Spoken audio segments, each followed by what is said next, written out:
And welcome back to the ESL 1 Frankfurt 2014. Plenty of selfies going on in the crowd as ever, and plenty of cosplay to enjoy down there as well. We're about to get back into the second game of our quarter-final here, the third quarter-final of the day.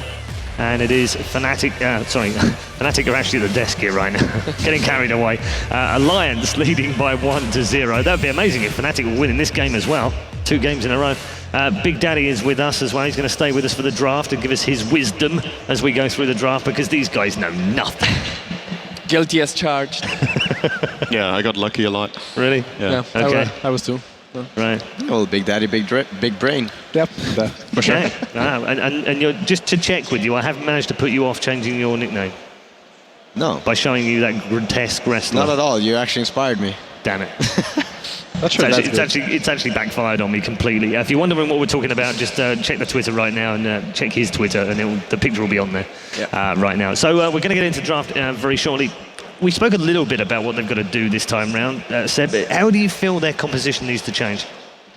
I think, I really stick to that, but a team should really try to stick to the plan they had coming into the tournament. A losing strategy. I mean, it wasn't really, it can't be a losing strategy, right? Everybody can win, but they gave Alliance the Wisp once again, and I really agree with that decision. Yeah, I can agree with that. I mean, especially before TI, if you're going to change your whole playstyle because of one game, then you're obviously not ready for any tournament that's coming up. So we've seen this matchup earlier on, and it didn't work out too well, did it? Yeah, but it was like the overkill. Let's go and try to do everything in the chronosphere as far as possible. Yeah, it was, wasn't it? It was all 5 actually. Yeah, everything. There was Rasta Wars, there was Lich Chainfrost, there was a Razor, which didn't work. Yeah, no, okay. The Lycan, once again, this hero has 100%. It's incredible. Pick. It has been always banned when the team is playing Dire, and always picked. Why do you think that is?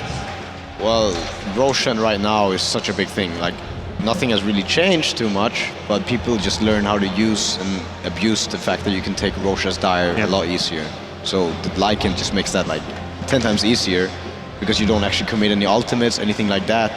But in that same regard, when you're doing drafting, when you're drafting, do you feel like that's a wasted ban because you're like, oh damn it, we have to get rid of it because we don't want to pick it, but we don't want them to have it. It's kind of annoying ban that you have to give out. The thing is, right now, what we're having in our team as discussions all the time is that there's so many annoying heroes. We use a different term in our team, but there's so many annoying heroes in Dota right now, and Lycan is one of the most annoying. I'm glad that you cleaned that up for us. That was good. Marana's on the board as well. I wanted to ask. Annoying hero. We're talking about how Lycan is so crucial because of this Roshan. Another hero that's also traditionally really good, but nowhere near as popular, is Ursa. Do you think teams might be able to pick it up for the same reason, or is it really not worth it? The thing is, Lycan offers you 2 things, which is really heavy push on top of the Roche factor. I mean, it's kind of connected because it's just pure right-click damage permanently. Whereas Ursa, you can't put the same kind of pressure on lane because rolls are so strong, but neither can you push nearly as strong as a Lycan can. Lycan can push far away as well. Just sending a Wolves in the lane can easily force rotations. I just think Lycan in general offers you more than an Ursa. If you have an Ursa, you want to run a different kind of strat. This draft is not going particularly well, I have to say, for Cloud9 right now, because we mentioned that Nature's Prophet was a solid pick for Alliance all the way through Dream League. They were fantastic, and they banned it out last game, and it's got through. Yeah, but it's interesting. I mean, if you look at that, the Cloud9 clearly puts much more priority into the Brewmaster in order to let these 2 things away. So clearly, when you see a team giving away so much to a team that knows it, there has to be some plan around it. This is a bait. Yeah, no, exactly. I mean, that's what you're going to be playing for, isn't it? You're looking at that and thinking, yeah, we want them to pick a specific hero. Yeah, and we've got a plan for it. If you remember TA3 finals, Wisp was this hero. Wisp was the Lycan of the day. No one played Wisp at all. And during the finals, Alliance and Navi, they were all like, I'll let you pick the Wisp if you want, and we'll fight around. Unfortunately, it didn't work because whoever picked Wisp won. But I mean, they were going for that. They were going for I'll let you play your best hero and see if we can beat you with that. And Cloud9 is trying that. It's a bold strategy, Cotton. Let's see if it pays off. Actually, sorry. No, it's fine. I was just mentioning that they letting the Tiny through the pool once again. They really don't mind about that hero. Yeah. What I think is interesting. Run it. You go. Okay. So just a quick thought. What I think is interesting is that. I'm all for adapting during the series, but to me it just looks like Cloud9 are afraid now from this Chaos Knight ban. Why is that? They're banning Chaos Knight together with IO because Alliance played it the last game, but their first 2 picks are actually really good at playing against Chaos Knight. Chaos Knight pulls you in, you jump away with Void. You have leap with Mirana. Unless if they didn't plan on picking any sort of AoE damage to deal with the Phantasm, then I can get it. If that's the game plan now that they want to focus a lot more on single target, then Chaos Knight could be a problem. But it's just really interesting to see because Chaos Knight was like nowhere to be found, and this is like the only game Alliance has played it in a very long time, I think. They get the and it becomes tree a as ban in this well. game. Yeah, now they got the Treant too. That's It's really like one of good. their best heroes. Yeah, and it is. I mean, I played 14 times in the latest patch, won 10, lost 4, and they rarely lose with him anyway. This is not looking good. Cloud9 has no answer for the Treant armor so far. I mean, they have only instant damage, which is really not the best against. You know, Treant Protector. something that I really like about Tree. Fiend's Grip is a really powerful spell that allows you to solo kill people, but when you get living armor on a Fiend's Grip target, if it's a solo bait, that Fiend's Grip, that's nothing, Yeah, because exactly. it's big ticks of damage. You get minus 80 each time. It just tickles, not ticks. Exactly. Then it's just a disabling spell. Yeah, Nothing exactly. more. One thing to mention though, that I know like what Cloud9 thinks about Alliance, and they are actually like always thinking in a way negative when they go facing them, like we would against certain teams like EG. Because their stat record is so bad, they go into a game with a wrong mentality. Yeah. But that happens to any team that struggles against certain teams. So I think in a way they forget what they run, but I'm not sure. Like giving them Wisp Tree is pretty scary because that's their favorite, almost their favorite lineup or Yeah. combo. Yeah, they were devastating with some of these at Dream League. We know what they did against Cloud9 again Hey, as well. So at this point, just give a pack to S4 and whatever, like a PA That to would actually load. be really good in this game too.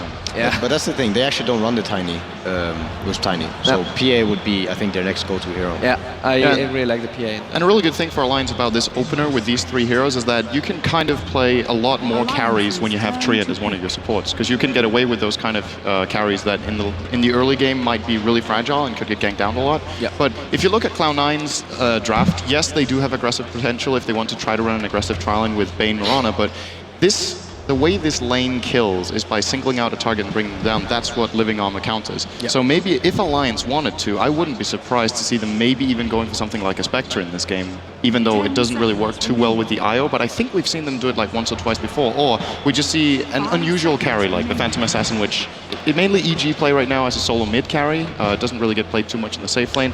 Ursa is still an option. I just don't think it's really good this game. There's so I many can agree evasive to the heroes. Spectre, but there's Gyro and the PA. that I think they're Gyro gonna would go probably be a better choice, but so Okay. much mobility though for Cloud9. Yeah, what, we have, what carry should they get against them? we have Ember Spirit on the board right now as well. Just a stat from that. I know Bruno will like this one. They've played it 4 times, latest patch, only won once. Yeah, Cloud9. Cloud9, Cloud9, yeah. that's the thing. There it is, the I block. can't. And I told you, if it's a PA, I just leave this panel for today. Okay. I don't know if PA is that My good job here. is done. Would you agree with that? Big Daddy. I actually think PA is pretty good for chasing. Even with getaways, I don't think you have to rely on a stun. The thing is the chase down potential is pretty big here.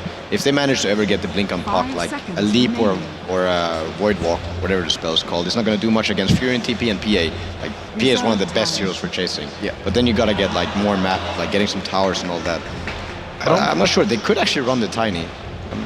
I don't really think Cloud9 has the weaker draft right now. Like their draft is pretty solid, to be honest. Like maybe the laning phase would be a bit hard versus Treant armor, but still they have I agree. they have a ton of damage. But don't you think if Treant armor prevents that Bane Mirana combo at the beginning, if they don't get those kills going, that Bane gets a slower level 6, Mirana isn't doing much. Level 1, that combo is very scary, and level 1, the armor is not really good. Yeah. And usually Alliance can go aggressive with that 3+ Wisp, and then he will go for the lead sheet first. So I'm not sure. I mean, it really depends on how they want. Like the last pick from Alliance will decide everything. Either they want to go really aggressive on Cloud9 or just stay and farm. They do have the Prophet plus the Puck, so I'm pretty sure they want to go in the bottom lane though. you think so, yeah? To avoid any sleep arrow combinations, because contesting a Wisp Tree is super hard. The lead sheet together with the tether, almost I mean, unbeatable. That's true. There is one bonus to all of this as well for Alliance, is that they're not revealing anything Tiny's at all. gone. Tiny's gone. Tiny's gone. Tiny's gone. So they're not Yeah. revealing anything right now that we don't already know about. Exactly. Yeah. Which is great for them in a way. I still think they can contest with anything. Like I like literally it. any hero they pick. Yeah. I like Enigma. Oh, I was about to say. Them. Wow. I like nice Enigma call, a lot. man. I think it's a great hero for them to pick because if Alliance wants to contest the Bane plus bottom lane, it's actually senseless. Like, sure, they will never be able to dive. then Enigma can rotate to the other lane, and the Prophet, Void plus Enigma is just going to destroy that Prophet on the safe lane. They have now a very, very scary team fight. And the Midnight Burst will allow them to destroy them.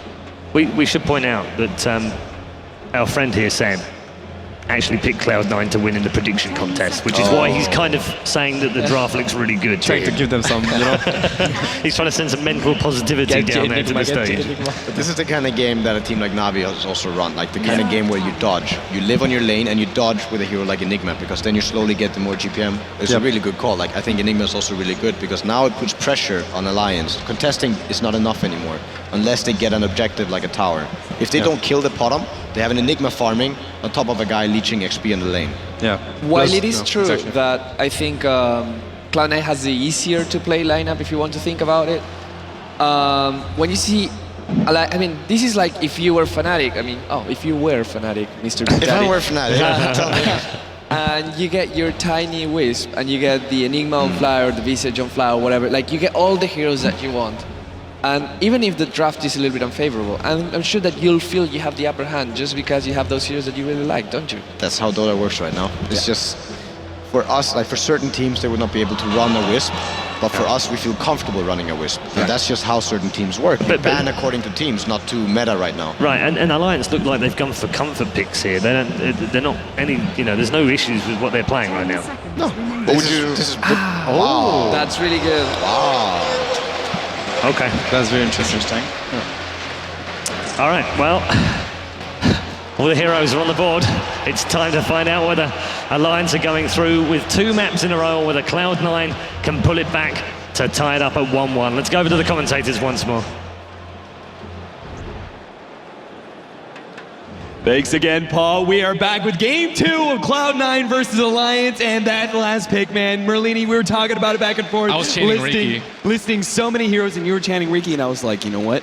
I would love to see a Riki right now. I would love to see that, but the Wraith King instead. So like Sven's like less damaging brother, right? Instead of the big damage dealing ultimate, we're gonna have the extra life coming out from the Wraith King. I'm not sure if I'm a fan of this. What do you think, Merlini? I just don't know why they didn't pick any of the other heroes available to them. Or Tiny in particular. Well, why not? I think that carry Tiny is better than Wraith King in a lot of different ways. He has a ton of AoE, he has better farming abilities, he's more tanky, but we'll see if they can make it work out. Yeah, Lions certainly, man, how is the lanes also going to go? Like Cloud9, you're looking at this, you've got potentially like 3 different cores, big cores. Bone 7 is going to be playing the Faceless Void. We've got Sing Sing who's going to be playing his Ember Spirit, and that leaves Eternal Envy on the Mirana. Is it possible here that Cloud9 can actually be running an aggressive tri-lane? Well, don't want to spoil it.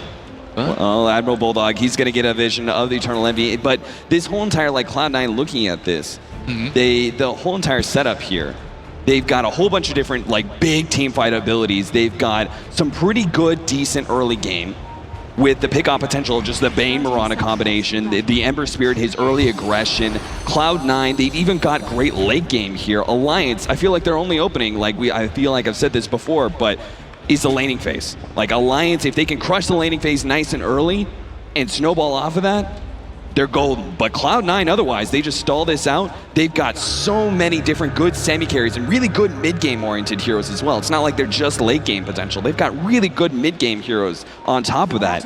Yeah, I agree. The pressure's on Alliance this game too, in the early game at least, and very similar last game. But Alliance was able to execute, and they didn't feel like they were under pressure at all, and they just executed flawlessly. C9, they just needed to make sure they don't lose too badly in the early game. Wisp and Tree paired with most heroes, I've seen them run with Tusk before, is just a phenomenal threat that they're going to have to deal with. And Aoi, It's going to be a very scary Train Protector. He's going to find Aoi 2000 right underneath the Tier 2 tower. And Aoi looks like that's going to be your first blood as he is being chased around, juking the tree as much as possible. But Ake will secure that first blood as he snags a very lucky 0-minute rune. Could you ask for a better situation like that? Haste rune. Alliance is just so good at punishing greed, though, and Cloud9, they love their greed, and also seeing these already out too to hinder his farm. So Aoi, I mean, he's probably one of the best junglers that I've seen, just incredibly efficient, and it's just so important that Alliance actually makes him think twice about where he's going in the early game. Yeah, now he's got a tough decision to make here. Does he continue to try and set up in his own jungle when he knows he's dealing with an aggro try who's going to be moving around trying to gank him up as much as possible, as you said, punishing greed? Or does he move elsewhere? Does he move into the enemy jungle and try and stop this? Does he even do what we've seen in the past with some of the Chinese teams, which is denying some of those creeps on the offlane tower and then going and farming up Ancients? It seems like he's got no real good winning scenario here. Well, because especially now that they know they have a Treant protector on him. So great awareness by Admiral Bulldog. And now Aoi, yeah, he is still level 1 at this point, just being chased down, trying to preserve his clarity potion. And on the top lane, they're gonna go for Pylai. Already setting up the stun. Good arrow from Eternal Envy, but it's only gonna delay Pylai's death here. He's being just mauled down by the tier 1 tower. And they're so tanky, the tier 1 tower really poses no threat whatsoever to Alliance. the Wisp tree just... Oh, man. He even had to cancel a teleport there. Bane is going to be out of this lane for so long. Eternal Envy, he's going to be super careful here. You're going to see a loadout. Now, he can always leap away, and he doesn't have to worry about necessarily that Wraithfire Blast, but he's going to have to be very careful with his timing. And if he leaps too early, if Loda is just able to like bait him out a little bit, fake the stun or something, you know, that's a long duration where Eternal Envy no longer has that escape mechanism and pretty much can't be in lane at that point in time. So this is a tough scenario for Cloud9 to be in so early in the laning phase. Let's take a look at some of the other lanes. We've got Sing Sing facing up against S4. Looks like the CS is going in the favor of S4 rather heavily right now. Not quite what I expected so early on into this lane. Well, Ember Spirit didn't actually get pulled that much. Sometimes you'll see an early Stout Shield, early Pro Man Shield, so that he won't struggle, especially if it's a high base damage range hero. But without that, it's going to be difficult. See a jump on bottom. Oh, beautiful. They hit a nice first hit bash in the follow-up. Maledict doing a ton of work up against Admiral Bulldog. He does get the living armor, and that will be enough to ensure that Cloud9 cannot continue for this dive. But this off-lane Faceless Void is getting a absolute complete free farm in this bottom lane now that the Enigma is here to be able to provide that extra pressure.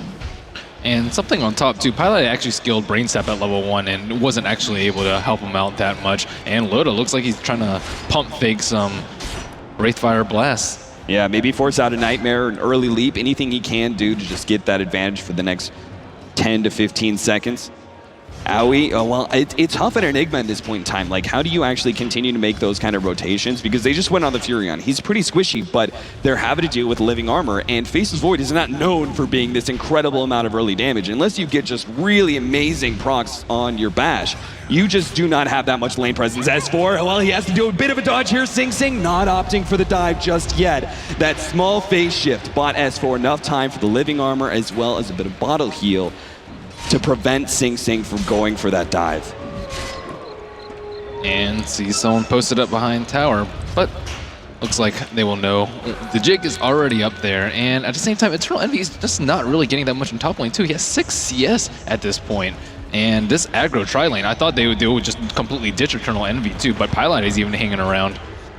Eternal Envy, pump faking once again, Loda trying to force it out, but I like this. They're not being too aggressive. They're not diving the tower for too long. They spent good 5-8 seconds diving that tier 1 tower and then backed themselves up, going, you know what, it's not worth it. What if we have some heroes rotating in, maybe early teleports? It's not really what you expect at this point in time, as neither one of these solos wants to be moving out of their lane. Both of them need level 6 pretty badly before they can even think about moving out of lane. At the same time, they do have a Nature's Prophet on their team, so they do want to play super aggressively and play up in that tree area up top. They could easily make it a 4-on-2 situation. So C9 probably have to carry early TPs, and Bone 7 already hitting level 6. So now Alliance has another threat they need to consider. Eidolon's able to show off. Sing Sing is going to be hit by the coil here, and S4 is going in a little deep here. Throws out the coil and is going to be able to get himself away with the orb. Follow-up, Alliance.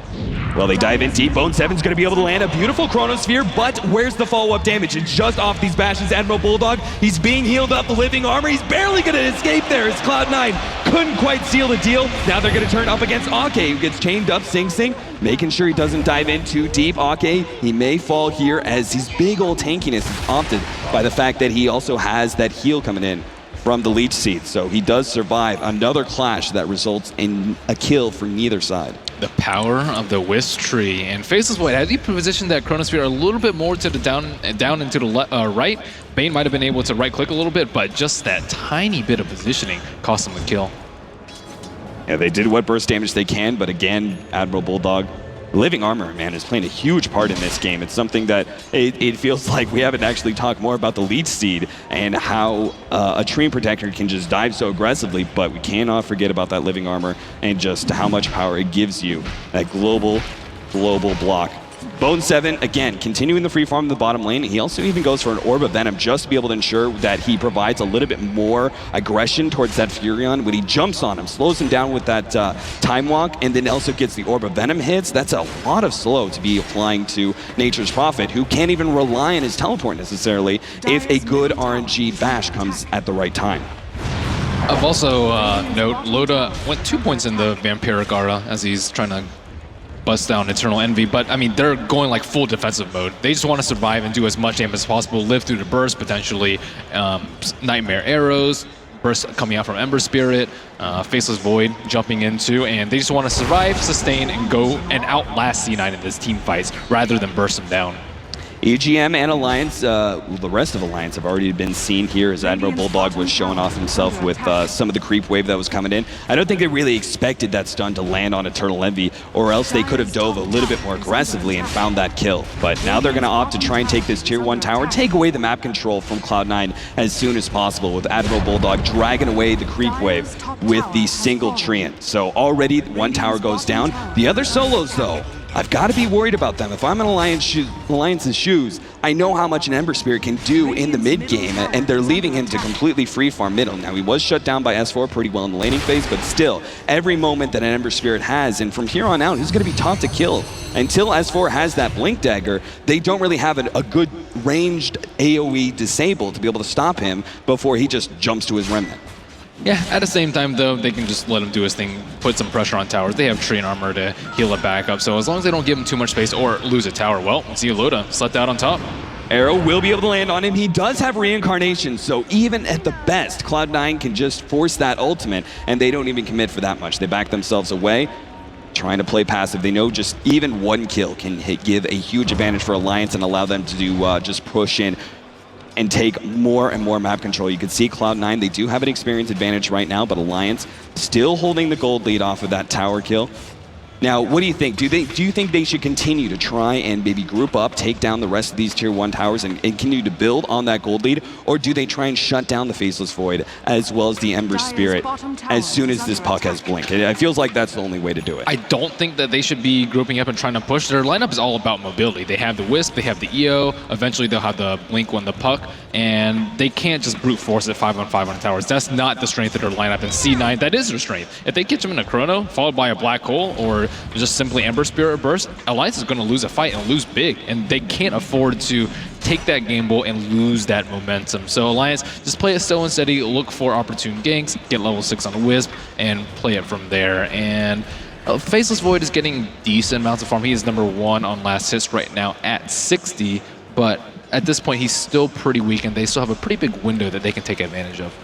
Now, it looks like he's going to be going for the Hand of Midas. I personally love the item on that hero just because obviously you benefit from the attack speed, but most importantly, I feel that getting to level 16 as soon as possible, especially on this utility Void, where you're being run as the offlaner. Eventually, Faceless Void will be taking over that one role, but for now, he had to deal with, you know, kind of being the offlaner, maybe not getting as much farm as a traditional defensive one position would. I don't actually think he needs Midas this game. They have Morana, and they have Ember Spirit, and they have Faceless Void. So if he just goes Maelstrom and they weather the storm in the mid game, they can easily take it late. They just have to survive the mid game, and Midas does not help you in that aspect.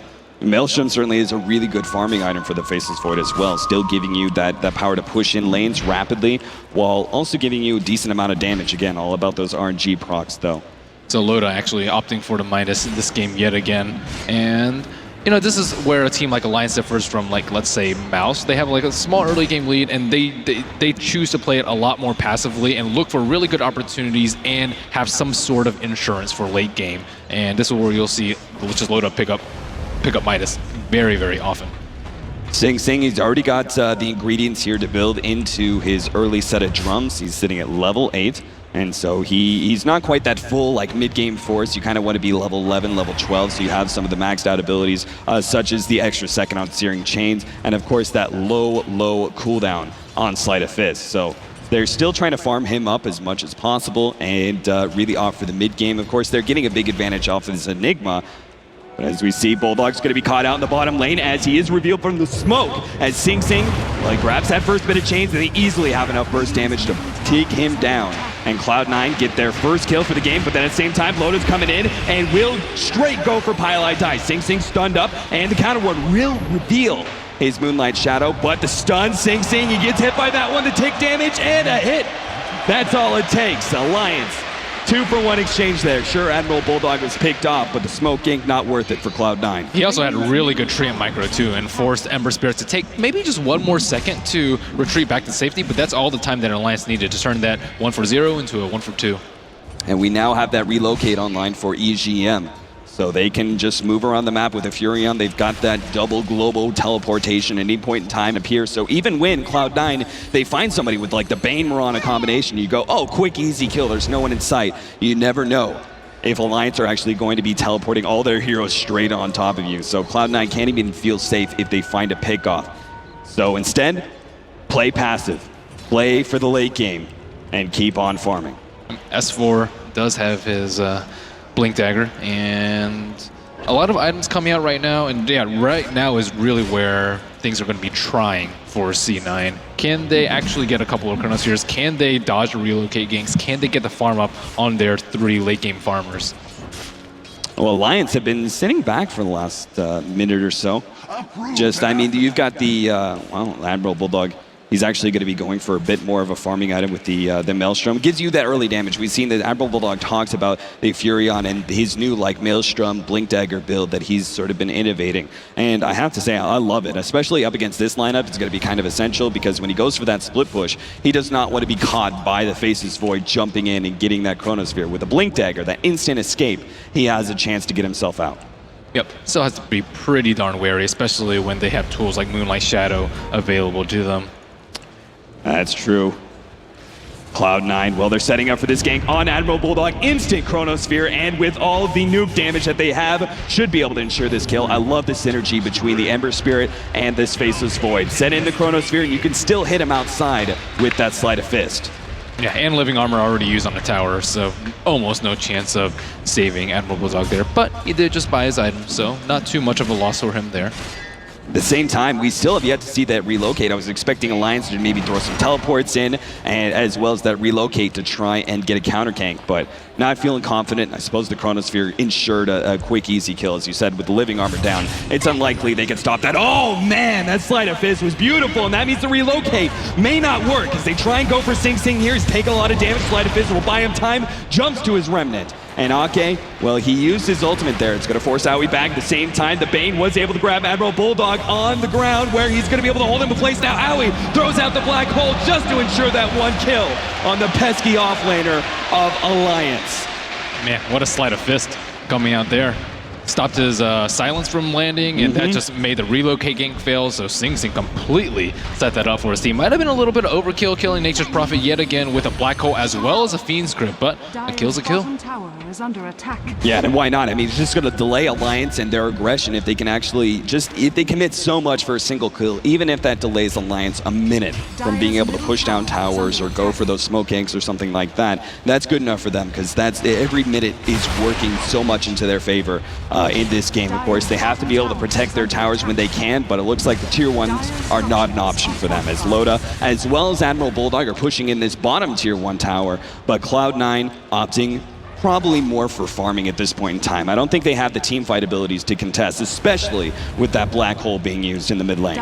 And Loda now has his Blink Dagger too, so might be an easier way for them to initiate on Ember Spirit. And you can tell that Cloud9's very territorial about this mid T1 tower, and they just have been devoting all their resources to make sure that Sing Sing can actually sit there and farm up his lane. Because Ember Spirit, he needs a lot of items to compete with these heroes, especially when they have these Blink disables that can completely catch him off guard. Tier 2, Alliance bit by bit. They're letting Loda be out in the front. I love this. Loda's way out in the front, and then Admiral Bulldog a little bit farther back. So if they can't really go for Loda because he has that reincarnation at any point in time. At the same time, he's in a great position to be able to make a jump. So if a single support or even just 1 or 2 heroes try and defend that tower, Loda can jump them at any point in time. At the same time, if they try and bring too many heroes and get caught into some sort of team fight, again, Alliance, they can easily just relocate the Wraith King out or bring some other heroes in. You never know when the Wisp is off map. Yeah, They don't need to save Wraith King, though. He still doesn't even do that much damage to be a big threat. Going for the 4-4-1 build. Base damage 92 right now. A little bit of attack speed from Treads and Handamitis, but still, mostly you can just kite them. They have Bane for that. Bone7 jumps in, grabs 2 with the Chronosphere and Sing Sing. Well, he tried to come in, but immediately stopped by this silence. Now the tower's gonna fall, denied by the Enigma, but Bone7 trying to fight up against these heroes, but he leapt in. He has no escape out of this. There goes Loda. He dies with the reincarnation, but that's perfect for him. Look how many heroes he slowed up. Fiend's Grip on the side, Pylai dies, stopped by S4. Beautiful silence on 3 as Cloud9 now on the retreat, trying to get away from those Wisp Balls, but doing a ton of damage. Pylai die, turns, brain saps. He knows he's probably dead here, but Roshan will be able to snag that kill. And S4 also finds Eternal Envy inside of the jungle. So 2 heroes go down. One of them was denied by Roshan, of course, but Alliance, at least they still made the 1-for-1 trade there. And there was a big ultimate. Bone7 and his Chronosphere was used in order to initiate that fight. Yeah, and Admiral Bulldog has just been the scapegoat for Alliance. They just kind of bait him out in front, and it's not that his positioning is that bad. It's just C9 always choosing to focus him down because he's the easiest hero to kill that also does the most stuff. Like, the Treant Protector is always going to be sitting back waiting for living armor. S4 is going to be waiting to blink in most of the time. Sing Sing playing super aggressively. Yeah, but he gets that Sleight of Fist off, and I think he's going to back off from here as Alliance. Well, they certainly have enough sustain between the living armor plus the Wisp heal and hell, even some earn charges on top of that. There's just no way. But yeah, you're right. I mean, that is one downside, right, to this whole entire a little bit more aggressive build from Admiral Bulldog, where he goes to Maelstrom, he goes into that Blink Dagger. Before you have the Blink Dagger, you're a very high priority target. Every single member of Cloud9 is looking to pick you off because your right clicks do a lot of damage, or a decent amount for so early on into the game, and you're also exceptionally squishy with no quick way to get away from people. I mean, you try and maybe do a teleport, but you've got so many different smaller stuns on Cloud9, they can easily stop that before you get away. Yeah, at the same time, they can easily disable his Blink, though, with something as simple as Sleight of Fist. So even if he gets his Blink Dagger, he's still not going to be that safe. And without the Hand of Midas, he is losing gold every time he dies, a significant amount. And not having that bank of reliable gold from Hand of Midas will slow down his item progression a lot, especially come 25, 35 minutes into the game. Sing Sing's going to find himself a Haste Rune in the bottom lane. Well, we also have Eternal Envy pushing in this bottom lane. But again, like, they can't go for this small split push because they always have to deal with the living armor. It's always going to keep the tower up. So when Eternal Envy is poking at the tower here, he's doing damage that is going to be repaired eventually. So if they want to hope of being able to grab towers, they have to fully commit. But of course, Cloud9 don't necessarily want to do that. They don't want to be fighting Alliance every step of the way. Now Bone7's going to jump into the mid lane, find 2 here. And Loda, they know. Reincarnation on cooldown, so they finish him off first. Beautiful save, though, from our Wisp, who gets the Treant Protector out in time, saving his fellow support. Alliance immediately start going for the split push. Admiral Bulldog teleports bottom. And, well, the rest of Cloud9, they're waiting for EGM. They do get the kill on him, no tether available, and they might just find another one as S4 gets hit by the arrow. Cloud9, well, I think they just found the commitment they needed, Merlini. They're going to be able to push in the middle tier 1. That's exactly the opportunity they needed. They were just being patient. They know that Alliance has a fair amount of gold lead, but only because they have 4 towers up. As soon as they break the first T1, they'll get a little bit more gold, and Treant becomes less and less relevant as soon as your towers fall. So they really needed to prevent that brief engagement, and playing at that aggressively past river with Reincarn on cooldown, Alliance gave them a freebie. Now, Admiral Bulldog pushing out the bottom lane as much as he can, and, well, he's immediately going to go to the top lane as well. Just keeping out the split push, man, whatever you can to rat your way in. But, of course, Alliance, this isn't a true rat. Like, you have to actually be the aggressors here, and that's exactly why we see these items, the double Blink Daggers, S4 and Loda, sharing the initiation. And, well, just looking for either pickoffs. I have to say, S4 is playing fantastic, though. He always gets the counter initiation every single time. And Alliance possibly surprised by that Roshan that Cloud9 was able to sneak in. And the gold lead significantly dwindled after the last minute and a half even. And Sing Sing, he can just pretty much do whatever he wants at this point. He has Aegis, he has drums, he's very, very good about using his Fire Remnant so that he can escape at any time. And at the same time, C9 has been putting enough pressure around the map that they always have to live in fear of what C9 is going to do next. So Bone 7 did opt himself for a later Midas here. He went for the Midas as well as the Maelstrom, so he's going to get that extra bit of farm off of that, as long as he stays alive and doesn't pay for his a little bit of greedier farm rank build. And all it takes is C9 to get like a 2-man chrono. Even doesn't have to be like 2 important heroes, just any 2 heroes. And they have plenty of follow-up after that. You can sleep one, you can grab another. That's 4 heroes already controlled. You have Black Hole, potentially with a BKB coming out fairly soon. So, I mean, what is Alliance's game plan for winning these team fights? It was initially to out-sustain and just outlive C9, but as we see, they were getting bursted down, and Wisp doesn't even have a chance to relocate out before the fight is already lost. S4 is going to run into Bone 7 as well. Sing Sing in some trouble. Jumps away just in time, but Sing Sing is on the hunt. At the same time, EGM is Loda. They've come in trying to get Bone 7. He makes the leap away. Now the Black Hole on 3. EGM, he's being Fiend's grip up, and he's going to go down as well. 2 heroes fall. S4 comes back in. Beautiful silence though, and Cloud9, they may have just jumped into a trap. Black Hole went out, but now they're actually being countered as Alliance come in. The Aegis is going to expire there, and Sing Sing comes back into play. Loda caught by the arrow, and he's going to fall a second time. No reincarnation this time around. Meanwhile, Bone 7, he's got S4 in a trap, and the Chronosphere will be able to ensure another. Cloud9 went from a jump with the Black Hole, holding in so many heroes, and I thought, awesome. And then the counter initiation from Alliance with S4 hitting that beautiful silence was just golden there, but Cloud9 still triumphed in the end. Wow, that sleep by Pylitis to save Bone 7. Beautiful. Yeah, beautiful indeed. It would have been like a 3-for-2, which is not so bad, but instead it's a 1-for-3, and I don't like Alliance's chances at all going past this point in the game. Gold Graph going to slip into C9's favor pretty soon, and they're just losing control of everything. Wraith King had a lot of farm, he had an early Midas, and he just can't do any damage. Just gets kited constantly, just gets Fiend's Grip, gets chronoed, and just can't move around. Mobility shouldn't be a problem with a Blink Dagger, but they just don't have any really big threats. Puck, once he does his burst, you don't worry about him. Tree and a Wisp, you just kind of ignore it because they just heal people up. Aegis Prophet has died 4 times already, so he's pretty much a non-factor too. So all they had to do is control Loda. Now, what about upcoming items here, Merlini? We got Bone 7, who obviously got a lot of gold off of that team fight. A lot of Cloud9 members did. Obviously, Sing Sing's probably opting himself for a Battle Fury. Not a big surprise whatsoever. But what about this Faceless Void? Is this an Aghanims game for you?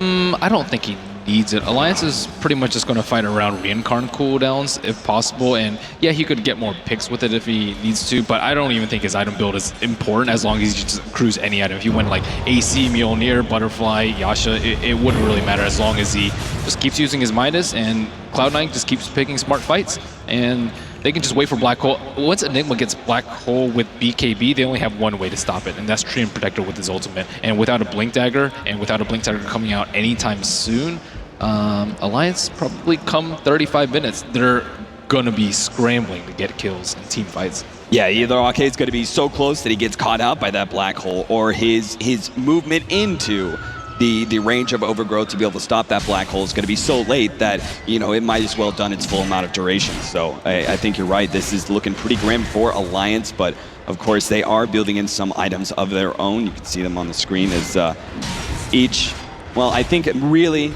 the biggest one is going to be Admiral Bulldog and his progression. Like, obviously, he's been shut down. He can't do any damage, though. Oh, top lane. Well, Eternal Envy's still going to be hit by that stun. He goes down. EGM, though, he can't afford to lose this. Fiend's Grip goes out, and they are going to be able to secure that kill before they actually, the relocate goes out. Now, S4 continues to jump farther away. Gonna jump to his orb, though. He doesn't. In fact, he's Sing Sing's duped around by that one. No, the Chronosphere misses! Bone 7, half a second away from being able to ensure that kill onto S4. And the teleport just in time for Alliance. Nice play from S4 there. Sing Sing expected that jump and almost cornered him at that point. Still, the items are still coming in for C9. If they kill Eternal Envy, they still have Sing Sing and Bone 7 to worry about. So it's going to take a couple of phenomenal team fights from Alliance or Roshan control. I think that C9 getting Roshan is really spelling an early doom for Alliance. Bone 7 continues to farm up. He's actually going to be grabbing an ultimate orb now. So interesting pickup here for Bone 7. Really not what I expected. Like, I was thinking about the potential Mjolnir, just because Static Charge is so amazing, even if you don't have an obvious target here, or the Aghanims. But instead, Sing Sing, well, it's going to be silenced up in the mid lane. They get the stun, the follow-up silence from S4 as well. And that Orchid does pay off for the first time for Admiral Bulldog. Oh yeah, Orchid's a fantastic choice in this game. They aren't going for any BKBs, and eventually they're going to be forced to. Well, Enigma was going to get one anyways. And this makes Ember Spirit very, very vulnerable. Yeah, and I mean, how can you stop this? And Ember Spirit is not a hero who wants to grab a Linken's or a BKB. He wants to continue to try and build his damage, so every single sleight of fist he gets off in a team fight makes a big splash. But if you do that, if you go purely offensive build, you're left so susceptible to those disables like that. So what is Bone 7 going with this Ultimar? Actually, we see it in his stash right now, so not a mystery any longer. I was thinking that they might go Mass Linken's to try and deal with Wraithfire Blast as well as the Orchid, but looks like it's not necessary. If they really were scared about those two, they can just go BKBs. Yeah, 100%. I would think a BKB, that was the other option for me, was Faceless Void. If he didn't want to deal with that, pop it during Overgrowth, deal with the Wraithfire Blast, so many options for him, but they don't go for that route. It's already dealing with three things, though, with the Manta style.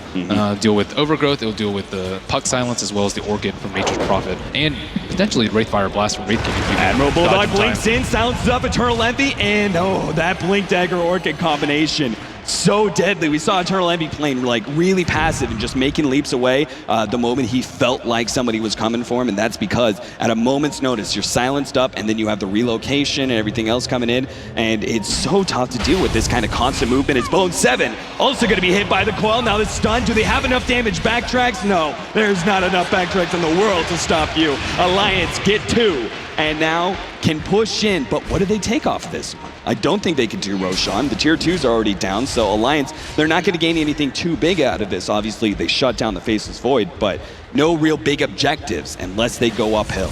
They're pushing C9 back to their own side of the map, and C9, they could have just played it passively. They're like, okay, well, we gave it one death to Orchid. It's going to be a surprise factor, especially with the Blink, but giving up another 2 after that, they can't let that happen. And all they need to do is just bait someone out. Enigma already has his BKB. They can just bait out with Ember Spirit or Mirana and then just jump in with Faceless Void. They have a lot of options open available to them until they get their defensive items to actually deal with the Orchid without having to rely on their teammates. So Alliance in a very clutch moment here. If they can continue this aggression and find those pickoffs in order to stop the items like the Manta we were talking about earlier, even some of the damage coming out from Eternal Envy, he's also going to be going for a Manta. Important things, if they can stop those for a couple of minutes and take control of this map, like you said, Roshan is going to be hugely important, and if Alliance can ensure control of that, they'll be extremely happy. We've got Mjolnir being built up by Loda, and as well as the Scythe of Ice, presumably for S4, as well as Admiral Bulldog, so getting as many disables as possible, those hard disables to be able to deal with, even once they do have Mantas on the side of Cloud9, they'll still be able to stop that. Yeah, no BKBs to deal with this Blade Mail, though, and Blade Mail is actually really, really scary on Wraith King. You don't want to just let him... Oh, beautiful. Eternal Envy setting that up with the Moonlight Shadow, hits the arrow, and S4, even with Living Armor, there's no escape. Living Armor just does nowhere near enough. 29 minutes into this game, and they find another pickoff like that. Admiral Bulldog pushing in aggressively in that bottom lane, but it just means Cloud9, they just took out one of the main initiators for Alliance. It seems like they have everything they need to be able to claim another tower, and as you were saying earlier, if they can even out the tower lead, even just a little bit, you're going to see a massive drop in gold lead. Living Armor already coming on that puck. This could be a potentially bad fight for C9, but without Puck actually there to initiate, if he bought back, they would just immediately retreat, and they don't really have good catch aside from Puck.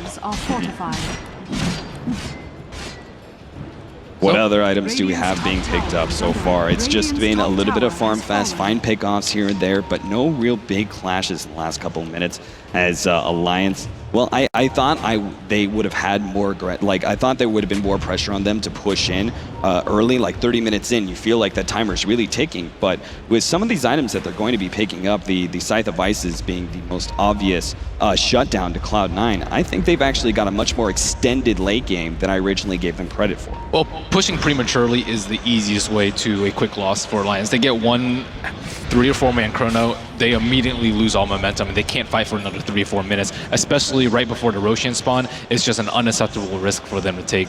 So it's very smart for them to just, pick and choose their fights, and having more options is always better in Dota, and you don't want to be pigeonholed in always having a team fight against C9, especially with BKB up on Enigma, which we haven't actually seen in action yet.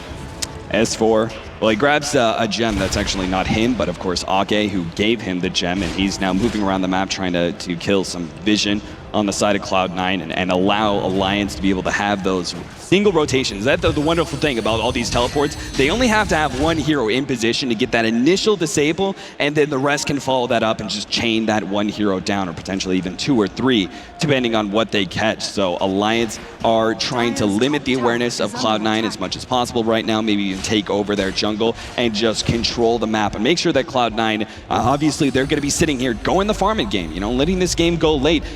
Controlling the map is your best option here if you're Alliance. I don't think, like you said, a premature push, the fastest way to lose this game. So instead, controlling the map and waiting for those big items until they feel they've hit their peak of their power, then they go in for the GG push. And Nature's Prophet, his Orchid didn't only just buy the 3 kills, it's just bought them so much momentum. If you look at Cloud9 and their positioning, they're scared. They're very, very wary of being out on their lonesome, even after they picked up their Manta styles.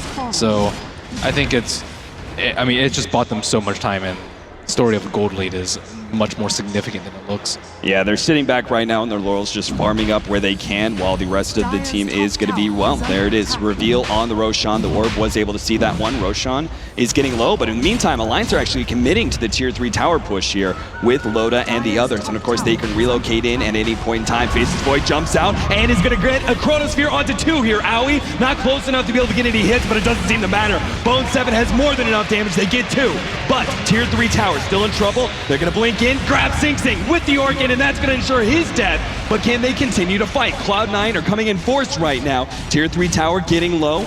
Loda, he wants to be able to commit to this. He still has the reincarnation up. He's going to go for Eternal Envy, pops his Blade Mail, hoping to be able to return whatever damage he can, but it's not enough. He gets picked off. Now Pylai finds EGM on the side. No relocate this time, my friend. He gets that kill. Pylai may tick out from the urn, but the tier 3 tower will be ensured safety. So they get the Wraith King, they get all the heroes pushing in that top lane. And they'll get Roshan too. And they'll get Roshan off of this. So yeah, nice play from Sing Sing. He knows that if they go on him, they're going to pay very, very dearly, because they're going to use both their blinks. They can TP in and crush them from behind. Bane has 2 disables to pick off 2 heroes too. So very, very smart play from C9. And now it feels like the beginning of the end for Alliance, I'd say. Wraith King isn't, he's just not stacked enough. Right. He doesn't have enough defensive items too. You're kind of looking at him like, oh, he's a big offensive threat, but really right now he's a class cannon. He doesn't really have that much armor. He doesn't have any HP items. He doesn't have any lifesteal aside from his passive, and just no supporting items really either. And even if he was tanky and actually had a significant amount of damage, he's actually being kited around the fight quite heavily. I mean, you've got even the supports, right? Both the Enigma and the Bane have really obnoxious disables that is going to be tough on any melee carry. But then on top of that, the 3 cores have a lot of mobility to their names. So it's very tough for this Wraith King to actually be able to lock down some of those heroes without the additional help of the Scythe of Vices from S4 as well as Admiral Bulldog. I think what Alliance's initial idea was with the draft, okay, we have this really stacked Wraith King. If they blow their ultimates, for example, Fiend's Grip or Chronosphere or Black Hole, then I just reincarnate and we can take the fight from there. But they actually haven't had to use any ultimates on Loda, which is the scary part. Bone 7, he's getting big, and he's getting big fast, man. He's got already Maelstrom as well as the Manta style, plus another 3k gold, so he is sitting pretty right now. And I feel like Alliance, they have to go for one last push in the next couple minutes. If they fail that, Cloud9 take over the map, and then it's an eventual to just control the game, get bigger and bigger until Alliance can do nothing to stop even just one of the cores. So not only was that 4 heroes and Roshan, they also lost a gem. So Eternal Envy able to deward that ward in middle, and Alliance going to play on a very dark map very, very soon. Well, they still have 4 towers up for Alliance, but that's actually bad for them, I feel like, because C9, they still have all that gold left available to them, and Alliance, they've taken down all the T1s and the T2s, but T3, that's just, you can't even think about that right now when you're Alliance. You have to think about, okay, and secure next Roche, pick off their carries a couple more times, dealing with the BKB Black Hole, and Eternal Envy, we grab the haste rune, gonna run right into Loda as well as EGM, pops Manta, and still gets the kill though. EGM with both the urn and the right click will get that one. And, well, Alliance actually claimed back that gem. EGM's going to be able to grab it. Invulnerable haste syndrome. Think you are all good until you run that hard stun coming out from Loda, of course. Yeah, I bet he was just so surprised running into that that Wraith King right uphill like that. Of course, he That had no ward vision. set that up completely for them. Well, Bone 7 is getting really big though. Looking at net worth, we see Admiral Bulldog in #1, but he just has to be so darn careful with his positioning. But he does have a Blink Dagger to alleviate that, and actually Sing Sing and Eternal Envy are much less farmed than I expected them to be. Yeah, so easily you could see that 20k net worth on Bulldog just do nothing for them in a team fight if he's the first one jumped in. They have so many options of which core is really going to be it. Like, is Sing Sing going to go in and try and hit a Sleight of Fist into a Chains? Is it going to be our Faceless Void jumping in and hitting those Chronospheres, which we've seen have been the primary initiation so far, but as Bone 7 gets bigger and bigger, right, it's maybe less likely that we see Faceless Void be the first jump, just because, you know, what happens if he gets Scythe the Vice before he gets off that Chronosphere and immediately taken down, you may not have enough damage on the side of Cloud9 anymore to be able to take that fight. Yeah, but with Aegis, they're still safe for quite some time. And he has a lot of gold bank. Yes, he does, and both sides right back to farming. 13-16, 37 minutes into this match. We have a 5,000 gold lead for Alliance and about a 5,000 experience lead for the side of Cloud9. We are sitting right now on the precipice, potentially, of Alliance losing this match. Both Merlini and I have said if they just one last team fight, if it goes really poorly for Alliance, then Cloud9 take over the map. And as you said, there's a lot of gold left on the map because there's so many towers. So the fact that we only have that 5,000 gold lead for Alliance, there's a lot left on the map for Cloud9 to be able to grab the rest of the towers and get a huge gold advantage. And once you give up that gold advantage to a late game, a team that has the better late game, you might as well kiss your ears goodbye. So, and Alliance doesn't have that much more room to grow too. Admiral Bulldog, I mean, he's been playing phenomenally. His net worth is really, really high, but he can only get one more item, and it's just a Nature's Prophet compared to a Faceless Void, one of the hardest carries in the game. And looking at Wraith King too, he can eventually sell his Midas, but he's going to be 6-slotted very, very soon. Aki just completely flops. yeah, best case scenario, one of the best case scenarios, I think, for Alliance is that anybody gets caught, it's Ake. So he's the one who runs into that smoke gank. He goes down, but at the same time, well, no one else more important went down at the same time. I mean, any of these cores, right? They're really squishy on the side, like the Furion, the Puck. They have some sort of initial lead disable, which every single time we've been talking about the Chronosphere, which is perfect against all of Alliance. They take the core, they take the map. And looking like they're trying to accomplish other objectives now, but C9's base has been constantly under siege too. The T3 tower, 147 HP, T3 tower on bottom, very, very low too. So if C9 makes this level, they could potentially lose a Rax, and that opens up things a lot when you have a Nature's Prophet and a Wisp on your team. Emerald Bulldog pushing in this top lane as fast as humanly possible. He even pops a Mjolnir static charge on himself and runs into the creep wave just to be able to take it down faster. Bone 7 is being seen farming here at the Ancients, but he now has just picked himself up as Satanic, so if he is actually able to live. Now, do you think BKB is going to be necessary for him? He's dealing with a lot of disables. What if he actually gets disabled and doesn't get a chance to pop that Satanic? He's not going to die. die. Effectively, he has, like, what, 2,600 HP, 2,700 HP with 20 armor? Who's going to kill him? No one can burst him down. And all those backtracks as well. Yeah. It's so unlikely. They have to find him out alone somehow.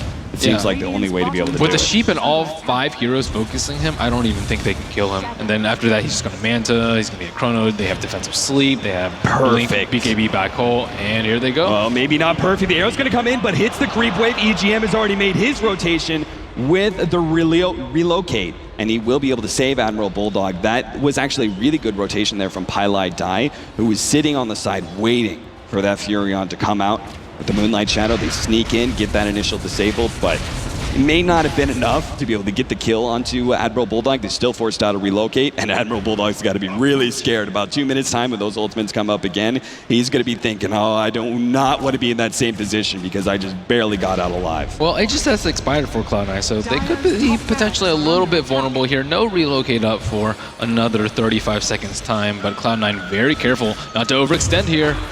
Oh, the arrow comes out, gonna miss on that one. S4 stunned up, Bone 7 pushing out aggressively, gets the Chronosphere on S4, and will commit to that kill. Stun comes out, but Loda unable to stop anything as Bone 7 finishes off his ally. And now, well, some teleports coming out. Cloud9 get themselves back. They find the one pick off and go right back to farming, right? Just stop the split push, make sure they're not exposed to this top lane where that tier 3 tower is down. They don't want to lose a Rax to something silly like just not paying attention to Admiral Bulldog's rotations around the map. Level 3 Chronosphere is just such ridiculously low cooldown, 80 seconds at this point, 60 seconds with Scepter, and they could just look for solo kills at this point because 40 minutes in, each kill is very, very important, especially when you have a puck this late. And Relocate coming out.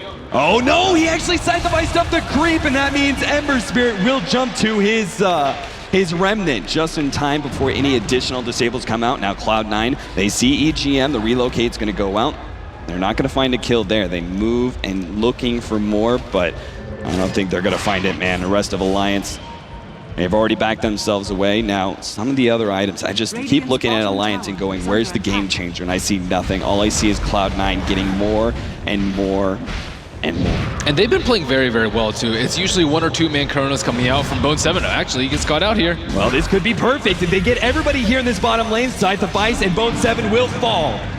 Dominating spree for Admiral Bulldog, and you gotta feel happy about that one if you're an Alliance fan. They finally find a pickoff that could put themselves again in the driver's seat of this game, but they need just a little bit more, man. This Bone 7, if they can maybe 5-man down bottom and force out at least a buyback, that gives them an option, right? If they find enough like that, they can just push all in into the base. But I have to say, I'm not sure if Alliance are gonna be able to take this fight. Well, looking to bait out a Faceless Void buyback with this push. And yeah, I mean, this is where the T3 being this low already comes in. And Arrow. it's so difficult to push into this new Midnight Pulse. It takes up the whole entire ramp and lasts forever. Well, S4 jumps forward, gets out the coil, but Eternal Envy has already left away at the same time. The Relocate has gone to the top lane. They're going to try and finish off the range racks real quickly, and the Glyph will delay it, but they still ensure at least the range. Relocate will fade, and they go right back to the bottom lane. So that's perfect. Like Alliance, they use to Relocate, but they get a range rags in return. As long as nobody gets picked here, which Admiral Bulldog, it's chained up, turns around, side device up, Sing Sing, and Orchid on Pylite. That's perfect. And if he makes this teleport out, absolutely fantastic. And now the middle lane, Arrow lands on Loda, but Eternal Envy, he's alone for himself for now. Owie comes in with the Malefice, extra stuns, and Loda, well, they don't have that Relocate anymore to get himself out. Blade Mail's activated, Loda does have that Relocate, but EGM is going to be the first target. They finish him off, Pylite gets turned around on now. S4 is going to join Loda in his fight up against Owie, trying to get that one. BKB activated though. He's looking for the black hole. Chronosphere's caught too. Phase shift for S4 will buy a small amount of time, but he still will go down. Alliance losing 3. They may have claimed that range rags, but Cloud9 still taking the favor here as they go back to defending their bottom lane. Tier 3 tower may have gone down, but they're still in a great position if they continue. It just comes down to one team fight, right? Alliance win it. They have to fight up against buybacks, but maybe they take enough of the Rax advantage where the game is even again. I still give an advantage to Cloud9 though. That was one of the most individually skilled things I've seen in this tournament so far. That play by Admiral Bulldog right there. The Scythe of Vice immediately following the Searing Chains combo and the Orchid. But Loda looks like he's in a little bit of trouble here. Yeah, he's trying to get himself away. They know the reincarnation is on cooldown for the time being, and Loda will go down as he went for that melee Rax. Look at Admiral Bulldog though, he knows what to do. He goes straight for that other ranged Rax, gets a couple last hits. He's even committing to it. He will get that kill because the Blink Dagger is the mobility he needs to get away from Pylite Die. And if he gets out, well worth it. Even if he doesn't though, it's another range Rax down, more mobility. Arrow snags Admiral Bulldog. He was trying to juke his way through the trees, but they still find him. Pylite Die with the Fiend's Grip follow-up. Well worth it to deal with that obnoxious split pusher. Alliance has a buyback at this point. It's been 11 minutes since the last Roshan respawn, and it's definitely up at this point. So both teams have their eye on that, and Admiral Bulldog probably could buy back at any time, and Cloud9 always has to keep that in mind as they go into the pits. So, well, I don't know. It's still anybody's game at this point, and Admiral Bulldog has just been playing phenomenally. And Cloud9, they do have good tools to deal with split pushers too. Maybe if they had a Blink on Bane to be a little bit easier, but still, they have Ember Spirit and they have Faceless Void. Alliance pushing in the mid lane. No, they have to continue to, you saw S4 earlier, throw out the orbs, trying to check on Roshan where he can. The Relocate's gonna come out. They're gonna go for Eternal Envy first. Bone 7 jumps in, locks in 2 with his Chronosphere. And now here comes Eternal Envy first. The revenge is gonna get EGM. Out he comes in, hits the black hole. Good phase shift, but he grabs 3 in the process. Is now S4. Oh, the jump in from Loda. He wants to be able to lock down Eternal Envy, but the sleep will be able to stop the damage immediately. Now an arrow comes out, locks down Loda even more. The rest of Cloud9 dancing around these heroes. S4, he's fighting up with Lotus. Second life comes back. Lotus starts focusing on Bone 7. They silence him up. S4 gets low, but not enough. And Alliance start moving out. Furion comes back in. They found Aoi. Can they actually get an additional kill? Buybacks, they're going to force back here. Bulldog in some trouble. Bone 7 gets the lockdown he needs. Basher, good enough. 18 to 26, 46 minutes in. Alliance now on the retreat. Wow, I wonder how much different that fight would have been if Loda wasn't stuck in this position.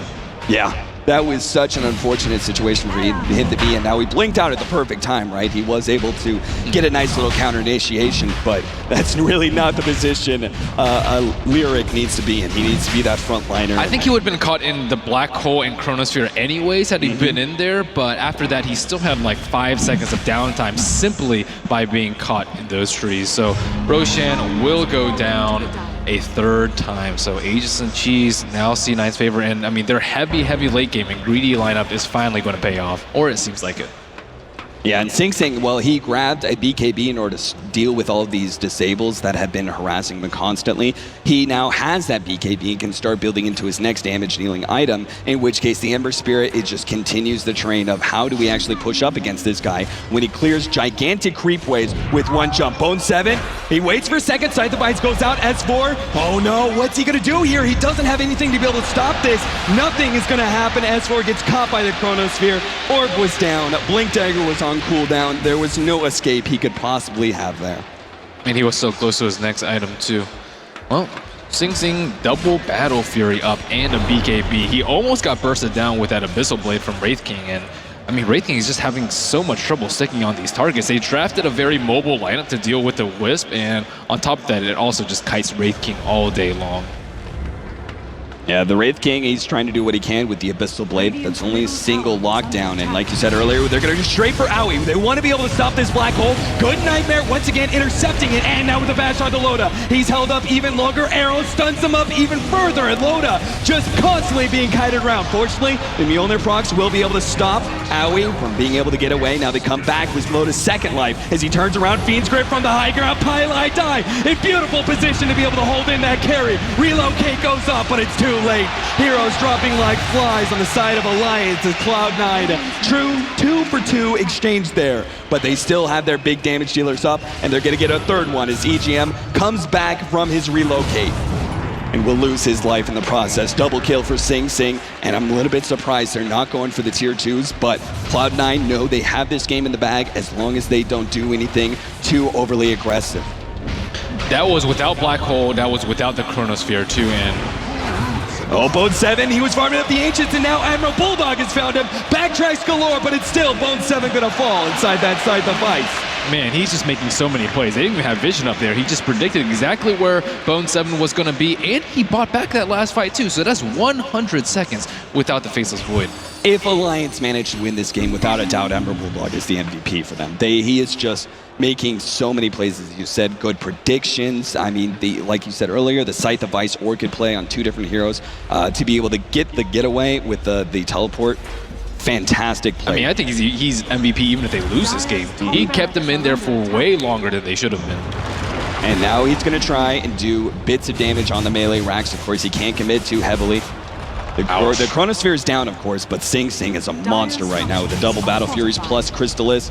Get a couple crits in there, nothing they could do. Relocate to the bottom lane, though. They're going to go for the melee racks. Arrow comes out. Loda takes that one straight to the face. Now Eternal Envy will start working on him, but it doesn't matter if they don't get this kill. They stop the racks from going down. EGM, no, he relocated out and didn't bring Loda. The tether broke at the last second. Loda is now trapped here at this bottom lane. He does have a reincarnation. He goes down. And he does have a blink. Oh man, he got out just in time, able to get himself with the blink, but still going to be caught by that Fiend's Grip. They may have gotten the melee racks to the top lane in exchange, but Cloud9 get a crucial kill on Alliance, and they need to push out off of this one though. I keep on saying, you know, they keep on like getting the kills they needed while trading some building his way, but it feels like Cloud9 can never actually hold map control because Admiral Bulldog is just constantly. They still have Aegis on Sing Sing. They can easily take a team fight, and we still haven't seen like a really good Black Hole, mainly because Alliance just, they know exactly what they need to do. Avoid team fights at all costs, especially ones where they can get good initiation and just split them around the map, use relocate, try and just play kind of cute around these racks. And bottom melee Rex is at 50% HP, currently, 3 racks down, 2 range, and 1 melee. So Oh, Admiral Bulldog, he's gonna do it again. He just found Eternal Envy. Orchid goes out and easily wiping him out. Admiral Bulldog with the Sprout, knowing exactly what was going to happen.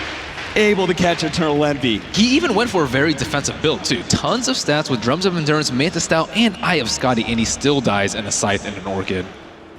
Man, Admiral Bulldog taking Nature's Prophet to the next level. How far do you go with this, though, to shut down Admiral Bulldog? Like, do you go like a Lincoln's on your Miranage at this point just to be able to stop that initial disable? Even at that point, you're still going to be hit by both the Orchid and the Scythe of Ice. How do you actually stop Admiral Bulldog from finding all these pickoffs? Because if you don't spread out, you can't take map control, right? They can bait out people, though. They can also use defensive sleeps. Yeah, Lincoln's would be not a great solution, but it is a minor solution to the problem. But most of the time, I think they can just bait people out and just use Black Hole on Admiral Bulldog. Lives are so important at this point in the game that they can't really bait him out with buybacks. He gets the silence and is now walking himself away. He gets the blink too. Cloud9. I thought that was an assured kill, but he gets himself away, and Admiral Bulldog immediately trying to take advantage of that. Chart pushing it, but Bone7 says, "Nuh-uh, buddy, not this time." He's going to be able to catch him out with the Chronosphere and ensure the kill for Cloud9. But Boda, well, he's now fighting up against the rest of Cloud9. S4 tries to counter initiation where he can. Admiral Bulldog will buy back, comes right behind Cloud9, and if they win this fight, they can go straight for the racks here. Loda fighting up against Bone7. Bone7 has a time walk, but he's being elevated too long. He goes down. Howie looking for the black hole, but is it too late? He can stop too. C9, they're losing in this fight. Alliance are doing it. They're finally going to be able to take down Cloud9, but the buybacks are coming out. Eternal Envy, he's come back in, and he is a beast right now with that Eye of Scotty. Cloud9 with enough buybacks will stabilize, get a couple of kills. They'll probably get a return kill onto the EGM Wisp as well. EGM makes the jump away, but he's not going to be able to make it out. They have too much mobility to catch him. And finally, he will fall to the Starstorm. So despite the fact I really thought Alliance, with that critical play, they could have been able to push in, but a lot of buybacks were blown on the side of Cloud9. And Alliance, too. So That's true. Yeah, how many were actually used? 1, 2, 3, 4, 5, 6, 7. Whew. Decent black hole by Aoi there. Didn't last that long, though. Didn't actually get disabled. He just straight up died from the damage. And let's see, 6 minutes has elapsed since Roshan last died, and both teams really, really need this, especially with so many buybacks on cooldown. I think every single time we've actually had like a 2 to 3 minute one. A little bit unfortunate for Alliance, I'd say, in this particular game. And now it's going to be all about the pickoffs while we wait for Roshan. If a team can find that pickoff, they'll just be able to take control of the map, because if they know the buyback's on cooldown, they're fighting at a 5 versus 4 advantage, and they just spread out, control Roche Pit, grab that Aegis, and they're good to go. But both teams have significant amount of pickoff, and Cloud9, I'm sure they got to be scared about, if they run into Bulldog or someone else. Oh, the double blinks. Cloud9, they try to smoke up and find a couple of heroes on the side of Alliance. Smartest thing they can do at this point. Great positioning by Alliance, though, sitting on the high ground. If they're like on even ground, then they might not be able to react in time.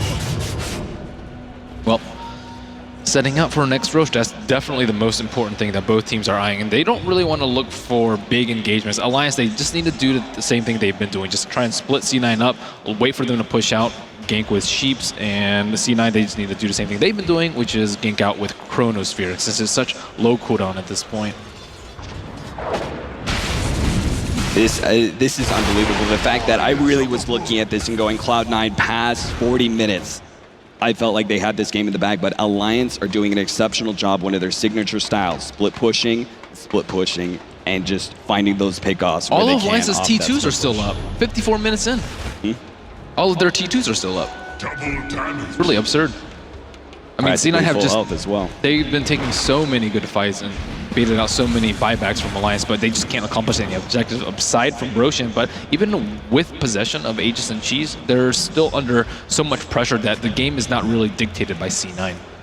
Now, Merlini, what do you do at this point in time? If you're in the shoes of Cloud9, you've lost a lot of map control because you don't want to push out by yourself and potentially get picked off and lose the game off of that one single hero kill. But at the same time, Roshan is going to be coming up. They have to kill Bulldog. They have to find Bulldog pickoff. That's the most important thing. If they can, they seal Roshan and probably seal the game at that point. So if Bulldog dies, Alliance loses. Loda kind of to some extent too, but I think that Alliance without Loda can do more than Alliance without Bulldog, just because Bulldog has a lot more mobility. He can threaten the Raxes, and this is an objective-based game, not all about the kills. Cloud9, they reveal the Moonlight Shadow that they attempted through the mid lane. First the smoke, now Moonlight Shadow. I feel like they're running low on options. Of course, both teams are doing what they can to constantly keep vision inside of that Roche pit. Whether it's just the treants for Alliance or even a couple of arrows here and there from Eternal Envy. Looks like they're going to go for the middle lane where Sing, he's already thrown out the Sleight of Fist, but there's not even a pause there. They could be spamming Side the Vice on where that Remnant was at from Sing, and they still wouldn't have been able to get that disable in time. He immediately jumps to his Remnant. S4 narrowly dodges a gank, but Alliance has the right idea. They're threatening top lane and waiting for C9 to potentially try and counter push or just even go for a gank there and look to punish them there. And C9, they have to push out lanes in small packs, and this way Alliance can try and outfarm them, outmaneuver the map, and of course wait for buybacks to come off cooldown. Are there any significant items that you're saying, Merlini, that are really going to change the pace of this game? Not for Alliance. Cloud9. Oh, for Cloud9, not really so much. I mean, Ember Spear could always go for a Daedalus or Rapier and just be very, very close to 1 or 2 shotting some of the heroes, especially the weak supports on Alliance. But all in all, not too big of a deal. Faceless Void could go for a Refresher, but him going for a Butterfly or potentially a Halberd will up his survivability a lot. He actually can't really man-fight Skeleton King that well. Yeah, so we're at quite the stalemate right now. Loda, a while back, man, we were talking about how he wasn't really hitting so hard. He was quite a bit of a glass cannon. But now with 800 damage criticals, that's no longer the case. Bottom lane, S4 has just dodged an arrow. Another Moonlight Shadow attempt from Cloud9, and they won't even... Oh, no, Bone 70 did grab S4 as he jumps in, barely grabs him with the Chronosphere before the orb can come out. S4 will dodge for the time being. He's going to try and make that blink away further down, but Eternal Envy has already set himself up to try and catch him out. But they will be able to get him with beautiful arrow. S4 finally does go down, but Alliance, they're pushing into the base with the relocate. EGM, he can't go down here. Lotus now stranded. In the meantime, middle lane's being pushed in. Admiral Bulldog is trying to get that tier 3. Lotus trying to drag as much attention from Cloud9 as possible, but he will eventually go down. There's nothing he can do. He's just constantly being kited around in those situations. He just hopes that his allies can take as much building damage as possible in the meantime. So Loda will fall the second time. 2 heroes go down, but Admiral Bulldog certainly put in a scare in Cloud9 with that tier 3 tower getting so low. Yeah, EO, even with this Ghost Scepter, can't survive the amount of burst coming from C9. It's just difficult to predict when the Sleight of Fist are going to come. And even if you dodge one, the next one's coming in just 6 seconds. So, yeah, I mean, Alliance, they're still doing the right thing, though, which is avoiding fights. And if they lose one big fight, again, they lose Roshan, they lose the game. So they're trying to force C9 to make a bad decision, overcommit to Puck and leave their Raxes vulnerable, or TP back and defend the Rax and let Puck pick them off or cancel TPs with Dream Coils or Scythe of Vice. So Alliance are trying to create opportunities so that they can actually win this game, which they shouldn't have been in 20 minutes ago. Alliance with a buyback, they were able to stop that Roshan attempt from Cloud9. Of course, they were already set up in position with S4 throwing out orbs for vision and everything else. They also had Admiral Bulldog pushing in the top lane, going, if you want to be able to get that Roshan, you're going to have to lose a couple of buildings off of that one. And of course, Cloud9 immediately backed themselves away. They forced out a buyback. That's the best they can hope for in this sort of situation. Of course, a buyback on a Wraith King, not worth nearly as much as many other heroes. Yeah, and I think one big thing too is that C9 supports are actually getting a lot more. Wisp and Treant Protector, they have a Ghost Scepter and a mech in between the 2 of them, whereas Enigma, BKB, Meg, Blink, and progressing towards an even bigger item too. So, I mean, Enigma and Bane with their anti-BKB disables too is much, much more potent than Treant Protector with his. Yeah, 100%. So far, Alliance has done a fantastic job working around the potential of the black hole. There are very, very few black holes, and I don't think that's on Aui's fault. There are very few black holes that have truly connected and made a big difference in the team fight. Like last time we saw, Aui had a really good black hole set up, but he immediately dropped it just because the damage was too much and he ended up falling. So it's like he's just not really finding those openings. So even though they do have these incredibly good supports for the late game, Alliance are working their way around it as best they can. Yeah, their positioning has been really, really good. No one's been like too close to melee range to Wraith King, and everyone wants to kill Wraith King if you're C9 too. So they have a couple ways to deal with the BKB, instant cheaps coming out from Alliance players too. And I think they've been very, very good about using their Scythe of Vices. They aren't conservative about it at all, and using it when they think it'll yield them even one kill or just prevent a death. Both teams so scared. It's amazing. Once you get into the 60 minutes, you could feel the tension of who is really going to be able to find that initial pickoff that leads into a big advantage, and they finally are able to end this once and for all. And right now it's going to be Cloud9. Well, they're pushing out where they can, trying to keep map control. They don't want to let Bulldog just openly run in, but they have to be careful. Bone7, you can see him hiding out that secret shop. C9 actually hasn't made too much item progression on Xing Xing too. He had his double Battle Fury and his Chrysalis for quite some time, but always have to live in fear. So that was just a nice Roshan sneak in from Alliance, scout out from Puck. Notice it was at 60% HP, and just nice sneak in there. Bone7 attempting to go in with his Manta style illusions and get some more information, but just a little too late for that. That's so important. You can't let Roshan go uncontested 60 minutes into the game, especially when Alliance has 2 buybacks on cooldown. That's a big mistake by C9. So the Cheese and Aegis will go the way of Alliance, and now I think they're set to go for that death push. But can they really? I think they have to continue this whole split push style, even with the advantage given to you by the Aegis and the Cheese. I still don't think you can straight up man fight Cloud9. In 5v5 engagements, they have such good AoE abilities, whether it's the Black Hole, the Chronosphere, or just plain Xing Xing with all of his AoE damage from Sleight of Fist with the double Battle Furies. You group up at all and you're just going to get creamed by that damage. Yes, they have to keep approaching, just pick at them here and there, get a couple of chip damage on the tower, take out a Rax if they're a little bit, they're just waiting for C9 to be careless. Blow an ultimate prematurely, maybe bait it out and blink out in time, wait for Aoi to get sheeped potentially, and they kind of need vision too, but they've been playing fantastically without having eyes in C9's base though. You must commend them for that. And I mean, Admiral Bulldog not dying this much, especially considering C9's lineup, is phenomenal. See the Necro Books shown off, the middle lane push. Bulldog did grab himself a 7th item, and that is going to be that Necro Book 3, which he just popped to push in that middle lane. Cloud9 know of that existence.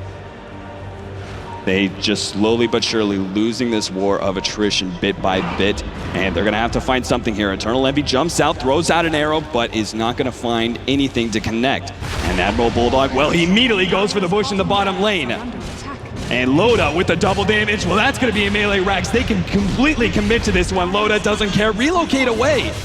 He actually jumps out. Wow, I thought they were going to commit to that. That was right before the glyph too. And great timing. Oof. Well, Loda lives to fight another day. It's much more important that he stays alive too, and looks like EGM might be throwing his life away, but that's okay. They still got a glyph out, they save Loda's life, they don't use any buybacks, so still really good positioning. In Cloud9, you can have all the team fight, you can have all the late game in the world, but if you can never actually take the full 5 versus 5 engagement, if you can't find that opening, Alliance, doesn't matter how long this is going to take, they will whittle down that range Rax, and then all they're left is committing to the melee Rax. Of course, they're going to be regenning up, but if they can just find that opening, especially with the Wraith King, a great hero to be able to commit to that sort of thing, because you can go down the one time and maybe the second life, you still get in a couple of hits before the relocate takes you away, and you're not forced into an awkward situation where you blow a buyback just for a little bit of building damage. We're going to see the AC soon finished up by the Wraith King, and that just means those Raxes are going to fall even faster than they already were. I don't even know why he got an MKB on the Mirana. Maybe to stop the TP from Nature's Prophet, but I think they have exactly 0 sources of evasion on the side of Alliance right now. But anyways, discarding that point, C9, they have to use Manta illusions to push out the lanes. We see 2 Mirana illusions pushing out bottom. We saw Faceless Void going out top. And they can't really leave this area just because of the threat of the Blink Sheep from 2 of Alliance's heroes, followed that with a relocate into an Abyssal Blade. So we're talking about 5 seconds of hard disable that you can't see coming at any time. And C9 has to take that into account. And especially with Alliance having the Aegis and the Cheese, they can threaten and poke and prod a lot more than they would normally be able to. I love this. Admiral Bulldog really using this courier to the max, just trying to get out those Necro Book 3 minions where he can. They don't really care about feeding away that gold, I suppose, to Cloud9, even if it just means just 10, 20, 30 damage on that Rax. And of course, Cloud9, they're trying to defend where they can, but they have to stick so close to the base, such close proximity to each other, because if somebody is initiated on, even if that hero goes down, Cloud9 want to be in a position to be able to punish Alliance and their overextension. I think that C9 should really consider building refresher orbs at this point. One for Enigma, one for Faceless Void, because they just need the hard lockdown. A simple Talisman of Evasion, or even Butterfly is not going to do that much for Bone 7, and they just need the hard disables and purely avoid all the damage and just lock hard heroes like Wraith King and the Nature's Prophet and the Puck in place. Yeah, if it comes down to it, Alliance go for like some sort of 4-man engagement in the top lane. You need to be able to have just the Enigma by himself or one of these other heroes stop the teleport in from Admiral Bulldog. He's like abandoning every single team fight, man. He just goes straight for the buildings like a true rat. And you can see, well, Bone 7 just got poked a little bit with that Scythe of Vice. He's got to be feeling nervous, like, is he actually going to be initiated on in that? I mean, Bone 7, as tanky as he is, we're still, like, this is a maxed out Furion. He's got a Daedalus, he's got all these damaging items. By himself, he threatens the Faceless Void. You have any other follow-up, whether it's relocate in or even S4 with the additional disables and right clicks, it's still enough. Now, Loda's going to start going uphill, starts stunning up Pylai Die, and goes for some of the right clicks onto the melee. Rax is going to give up his reincarnation soon. At the same time, Ake and the rest of his team were poking in through the middle lane, looking for those openings. Bone 7 will get the kill onto Ake, but the bottom lane, Rax is going to go down soon. Now Pylai Die sleeps one, gets a Fiend's Grip on the other. Beautiful engagement from Pylai Die. They can stop this melee Rax from going down. It's perfect. Now EGM trying to get himself out. He does have a relocate up to be able to save his allies. At the same time, Chronosphere at the top lane. They stop Admiral Bulldog. That's what they needed. Bottom lane, Black Hole goes down, but the relocate was able to save our Wraith King. So at least he gets alive, but the true rat, that Furion, he did go down. 2 minutes. That is an extremely long death timer. EGM going to be hit by the arrow, goes step to where he can, and a teleport out, but the sleep will put him and stop that teleport away. He's shut down. Cloud9, did they just get the opening to take some map control here? At what point, Cloud9, they're 5-man up. Do they 5-man down through that mid lane? How controlled do they have to be with their push-outs now?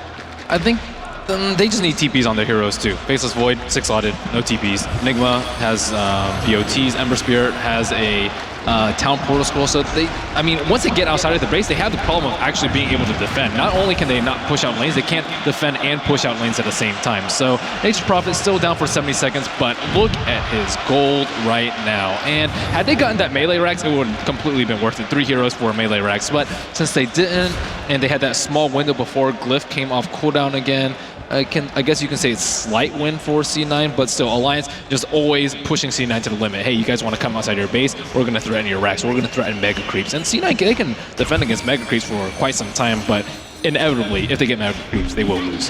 Yeah, it's unlikely Alliance will make any sort of crucial error and lose a team fight when they've got megas up. They'll just bit by bit take down that throne. Arrow's going to be thrown out by Eternal Envy. Hoping that S4 would run into that one where he can. Scythe of Vice on Eternal Envy, but it doesn't look like S4. He's not going to be able to commit to that one as Pylai Die counter-initiates, and the Fiend's Grip grabs S4. Now they've got the right-click damage. They just found another pickoff, and this time Cloud9 are further out in the map. They're taking more and more control. And Alliance, well, now you've got another hero down for a significant chunk of time. Yeah, and both teams know Roshan. The 8-minute timer is about to come up, so RNG, who is it going to favor? So Nature's Prophet just revived. C9, they're extending outside of their base, but again, they always have to keep in check. He could be TPing anywhere at any time. Looks like Admiral Bulldog is going to be going for additional split push, finishing up that very, very late Manta. Owie, what's he got? Oh, man. He's going to have that big refreshers. Could be Lincolns, too. Yeah. Oh, yeah, you're right. To prevent the Yeah, shoots. absolutely. And Abyssal, too, during the BKB. So either one would be perfectly okay. Pylai Die, he's just kind of hovering around, making sure that Bone 7 is not going to be picked off. And it looks like they saw Ake there. They do have the vision reveal him. Admiral Bulldog, he wants to be able to save his ally, but he's only going to get caught in the Chronosphere. 2 heroes down. Admiral Bulldog will fall. Now here comes the relocate, but if Loda and EGM don't find something, the quick relocate away. Our Wisp saving Loda once again with the relocate back, but 2 heroes go down on the side of Alliance, and Cloud9 Pick off after pick off. They're gaining ground on Alliance, but it can all fade with just one poor team fight. Yeah, Loda's still keeping his -2. Sold his Blade Mail already, replaced it with an AC, and yeah, I mean, he's pretty much 6-slotted. Checking out the other few carries in the game. Mirana, Daedalus, Manta, Ive, Scotty, and Monkey King Bar. Still one more item to grow, and I guess Sing Sing could probably trade off for some BOTs and go for another crit, Rapier, or something like that too. So C9 still has some time to grow in this 70-minute game, and finally, T2 Tower about to fall. First one that Cloud9 has taken in quite some time. Any tower, their first tier 2, of course, that they've taken. And now they're actually going to try and push uphill. Now, Alliance, they're not looking for this straight-up team fight. They want to be able to split push where they can, but I don't think Cloud9 are going to give them that opportunity. They're going to keep in middle lane, top lane. They're going to go on Sing Sing, Side of Ice, and the Abyssal. They find Sing Sing. They find the defender. But what else can they do? Cloud9 have already backed themselves away from the mid lane. They're going to go straight for that range, Rex, and here comes the black hole, grabbing 2, but the relocate out. Perfect timing. Admiral Bulldog now going for the melee racks as he leaves his Manta Illusions behind, but won't be able to finish it off as it looks like the Enigma will stop it just in time. Oh man, that melee rack's getting low, but not quite enough. Left with just 80 damage. Cloud9, just when you think they're on the closest to be able to actually be able to win this game and gain themselves some sort of advantage, like taking that mid racks, is where they're most exposed. Whenever they push out against Cloud9, against Alliance, they're left exposed to those relocates and that teleport from Admiral Bulldog. Alliance has to weigh their options right now. They have a very good window when the Enigma Black Hole is on cooldown and the Glyph is on cooldown too, but they have to weigh that against the 2 of their heroes not having a buyback. Is the risk worth it? Should they accomplish anything else? Should they be more patient and just still waiting for C9 to make a mistake? And we saw, yeah, they had a pretty good opportunity there, and then they just find one pick on Sing Sing and immediately momentum swings back in Alliance favor. So they just keep them pinned up in their base. And Cloud9, if they just get a little bit too far out of their comfort zone, Alliance so quick to punish it. They are so territorial about anything outside of C9's high ground. And there it is, the Aegis being picked up by S4 this time around, and it looks like the cheese will be given to EGM. And we've got some super late game items being picked up. I mean, first of all, Admiral Bulldog is 8-slotted right now. I mean, that is how farmed this guy is. We see Loda, he actually grabbed a new item himself. He's going to be bringing it to in the courier right now. And S4. I don't know, what do you think about this Aegis being given to him rather than, I don't know, one of the other heroes on the side of Alliance? Oh, that's true. He doesn't have buyback, so he needs it. And he can't give it to Admiral Bulldog because he needs every single item he's got. He's got no open slots, that's for sure. Yeah, and he just has to play smart. Puck doesn't have the tools available to him like Necrobook or for scouting, Manta Illusions for scouting, and of course Nature's Prophet Treants for scouting too. So Puck in a little bit more of a vulnerable position than Nature's Prophet, even though Nature's Prophet himself is much more valuable as a hero.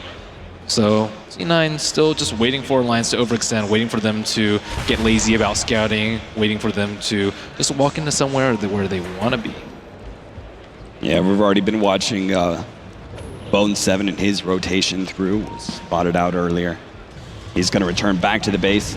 Eternal Envy, well, he's about to get 6-slotted. It's been a while, but he can actually finish up Boots of Travel, has an empty slot then, and well, he can build into more damage. At what point do you go Divine Rapiers in this game, Marlene? I think you can go one if you're Sing Sing. Well, he's actually 6-slotted, so maybe not him. Who else would get one? Faceless Void, also very close to being 6-slotted. Mirana, I guess, could get one, but she's not the best Rapier carrier.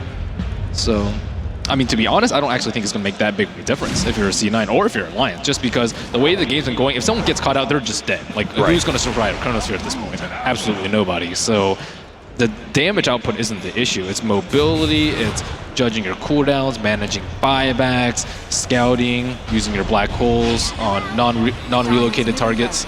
Double coil in the bottom lane while Alliance are trying to push through middle. Well, they got a range racks, yes, so slowly but surely. And then there were 2. 75 minutes in. The sieging with the Mantas and the Necronomicons, and even just drawing attention away from those creeps as they beat on the buildings. Now they're going to be left with the 2 regens, but this is very slow regen. You always talk about, oh, you want to hit the range racks if you can't fully commit. That way you get that chip damage, but I think chip damage will still work here for Alliance if they just keep up that constant pressure. The regen is nice for the melee racks, but it isn't amazing. And at this point, we have seen one refresher, one on the puck right now. So double Scythe of Vice, double coil, pretty darn good. Very good late game item, especially in this game. I mean, potentially if Loda gets stacked enough too, he could also go for a refresher, refresh BKB, refresh Reincarn, and... Bone 7, I don't think they could go for this. They lead with the Scythe of Ice, but they're not taking that opening. They're afraid of it being a bait. They're afraid of overcommitting themselves on a hero kill rather than going for those buildings. Cloud9, 75.5 minutes in, they are still defending. If you're just now joining us, man, you have missed out on an amazing match. Alliance, they're one game up in this best of 3. If they manage to finish off Cloud9 here, they will take out Cloud9 and move on. But if they lose it, they're going to be going to a game 3, and they're going to start jumping in on Bone 7. And if they can finish them off, they will be able to. That is the pickoff they needed there. Every single kill counts for so much because the death timers are so long at this point in time. Yeah, and the T4 towers are getting chipped too. The top tower, 1200 out of 1600 HP too. So Alliance, I mean, at this point, they could throne it if C9 gives them the option to, if they're too heavily concentrated on defending their 2 racks. So looks like we're going to see Necrobook summoned, and what they really need to do is start taking down Observer Wards, and this one already scouted out. Oh, going in deep. They've already finished off. A quick hit onto EGM will take him out. Loda will fall here. Relocate is coming out. EGM wants to be able to save his ally here as much as possible. Loda, though, is taking the Fiend's grip. S4 tries to intercept where he can. EGM throws out that tether, but he's not going to be able to save him. There goes that black hole. EGM will get out with this relocate as it goes back. Melee racks took a small amount of damage, but the Alliance, unfortunately, these racks are right next to each other. They can't really commit. When the fight is happening in the bottom lane, Furion can't actually go in through the mid lane to commit to that because Cloud9 could very easily jump from the bottom lane over to mid with all the high amount of mobility that they have. I think it might be time for him to start approaching from this area too, because the reason he was met with such great success in his rat earlier was because top lane is so far away. So I think he might have to just start beating on the T4s because it's a little bit of a safer position, and C9 are going to be looking for him to beat on that mid racks. So all the easy targets are down. The melee racks are really where push comes to shove, and at the same time, C9 didn't even have to use Glyph for that. So that was with the Aegis and the Cheese on the side of Alliance, and unfortunately C9 will not be able to get a buyback out of the wave. That was another Moonlight Shadow used there from Alliance. I have no idea if they're just paying really good attention to the timings, but they are always backing themselves up at the right times, right about that. Now, we've seen some like premature backups where Moonlight Shadow hasn't actually been used. But for the most part, Alliance are kind of one step ahead of that attempted smoke, Moonlight Shadow, whatever it is from Cloud9 to try and grab that one pickoff that they can start pushing out. You still have to consider that Bone 7's buyback is on cooldown, and that's still a significant amount of time for Alliance to use that. Without Chronosphere, I think C9 falls pretty easily, especially with the mass amount of sheeps that Alliance has. C9 with their BKBs getting relatively shorter by the minute, it's going to be extremely difficult for them to win a fight. So 6 minutes has elapsed since Roshan last was slain, and I mean, how many ages have we been through this game? It's got to be at least 4 or 5 at this point, man. I'm beginning to lose track just because we've seen a couple of cheeses so far. Eternal Envy, they see Admiral Bulldog, but they couldn't get him. Eternal Envy was hoping to get that leap arrow, but Creep Wave intercepts that one. And well, maybe Eternal Envy. Admiral Bulldog's gonna go for the counter kill here. Actually jumps on Eternal Envy with the relocate. They get that one nice and easy. But can they actually force anything out of this? I mean, even if you just want to be able to force out a buyback, can you actually push in and provide enough aggression that Eternal Envy feels like he has to buy back? I'm not sure if they can. I think so. I think they need every source of damage that they can get. Sing Sing is the one that gets focused the most, especially with the Abyssal Blade. Oh, and bottom lane. Yeah, the refresher goes off, and S4 looking for the blink away. Beautiful Juki, if he can keep going. No, the Fiend's Grip will grab him. And now Bone 7 will throw the Chronosphere on top of that one, and S4 will fall here. Already Scythe of Ice though. Admiral Bulldog, oh, he's locked inside the trees now. They're trying to go for this kill. Loda will commit. The Abyssal Blade already stunning him up. How many bashes can they get? A Scythe of Ice goes out. S4 comes right back in and secures that kill. Pylai die. Is this the last engagement? Eternal Envy's actually secured an arrow onto EGM. They'll finish him off. Now going for Admiral Bulldog as well. Gets a critical. Takes him out. Alliance running away where they can. They're going to be forced to turn it around, but the black hole will hold him in place.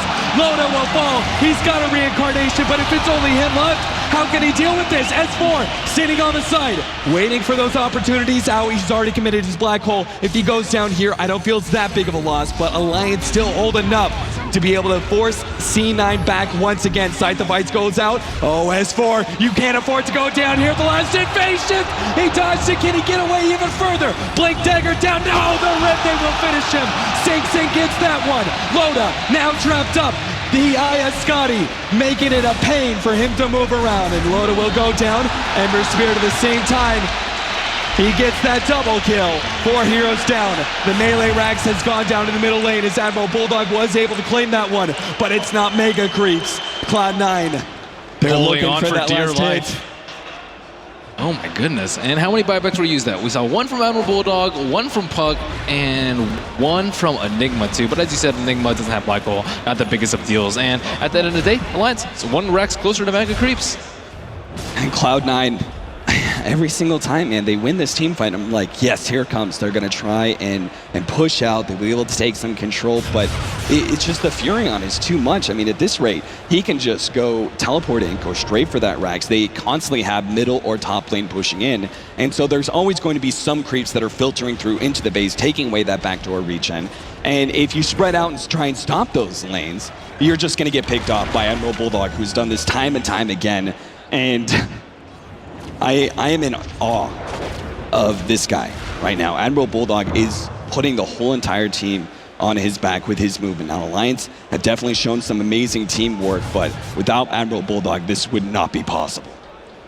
And Boat 7 goes in to defend top lane from the sneaky Admiral Bulldog. Rest of the team is in mid, and Bone 7 actually does have BOT, so it could potentially be the last fight of the game right here. Oh, Cloud9, they're going straight for the tier 4s. They want to try and end this game right here, right now. Bone 7, he's going to even coming in. They're going to go straight for the throne if they can. But will they be forced back? Cliff has already gone down. One tier 4 down. Alliance trying to pose some sort of defense here. Another tier 4 is going to go down. Here comes the defense. Loda jumping in on Eternal Envy. Manta, leap away. Eternal Envy, can he get out of here? He's actually going to be overgrowth though. Right click down. Loda now moves on to another one. Bone 7, he goes down. He gets a Chronosphere on 3. He's going for the throwaway count. Cloud9 beating on the Rex, but now Bone 7's going to be held in place. S4 stops him with the extra bit of disables. They're still going for it, thrown at half health, but Alliance have just wiped out the rest of Cloud9's resistance, and now it's their turn. They go for the tier 4s. They're going to be relocating in, and I have to say, buyback, Sing, how strong are you? Can you do this? Bile die. He's holding in EGM. The relocate, it won't come out in time, or will in a second. He gets out. Loda, he's left. Sing goes down. Without that damage, they can't do it. Alliance, they get the big damage dealer on Cloud9, and they do it all the way. 83 minutes in, and they take it in game 2. Unbelievable performance by Alliance. Longest game by far of the night, and the most climactic finish of all.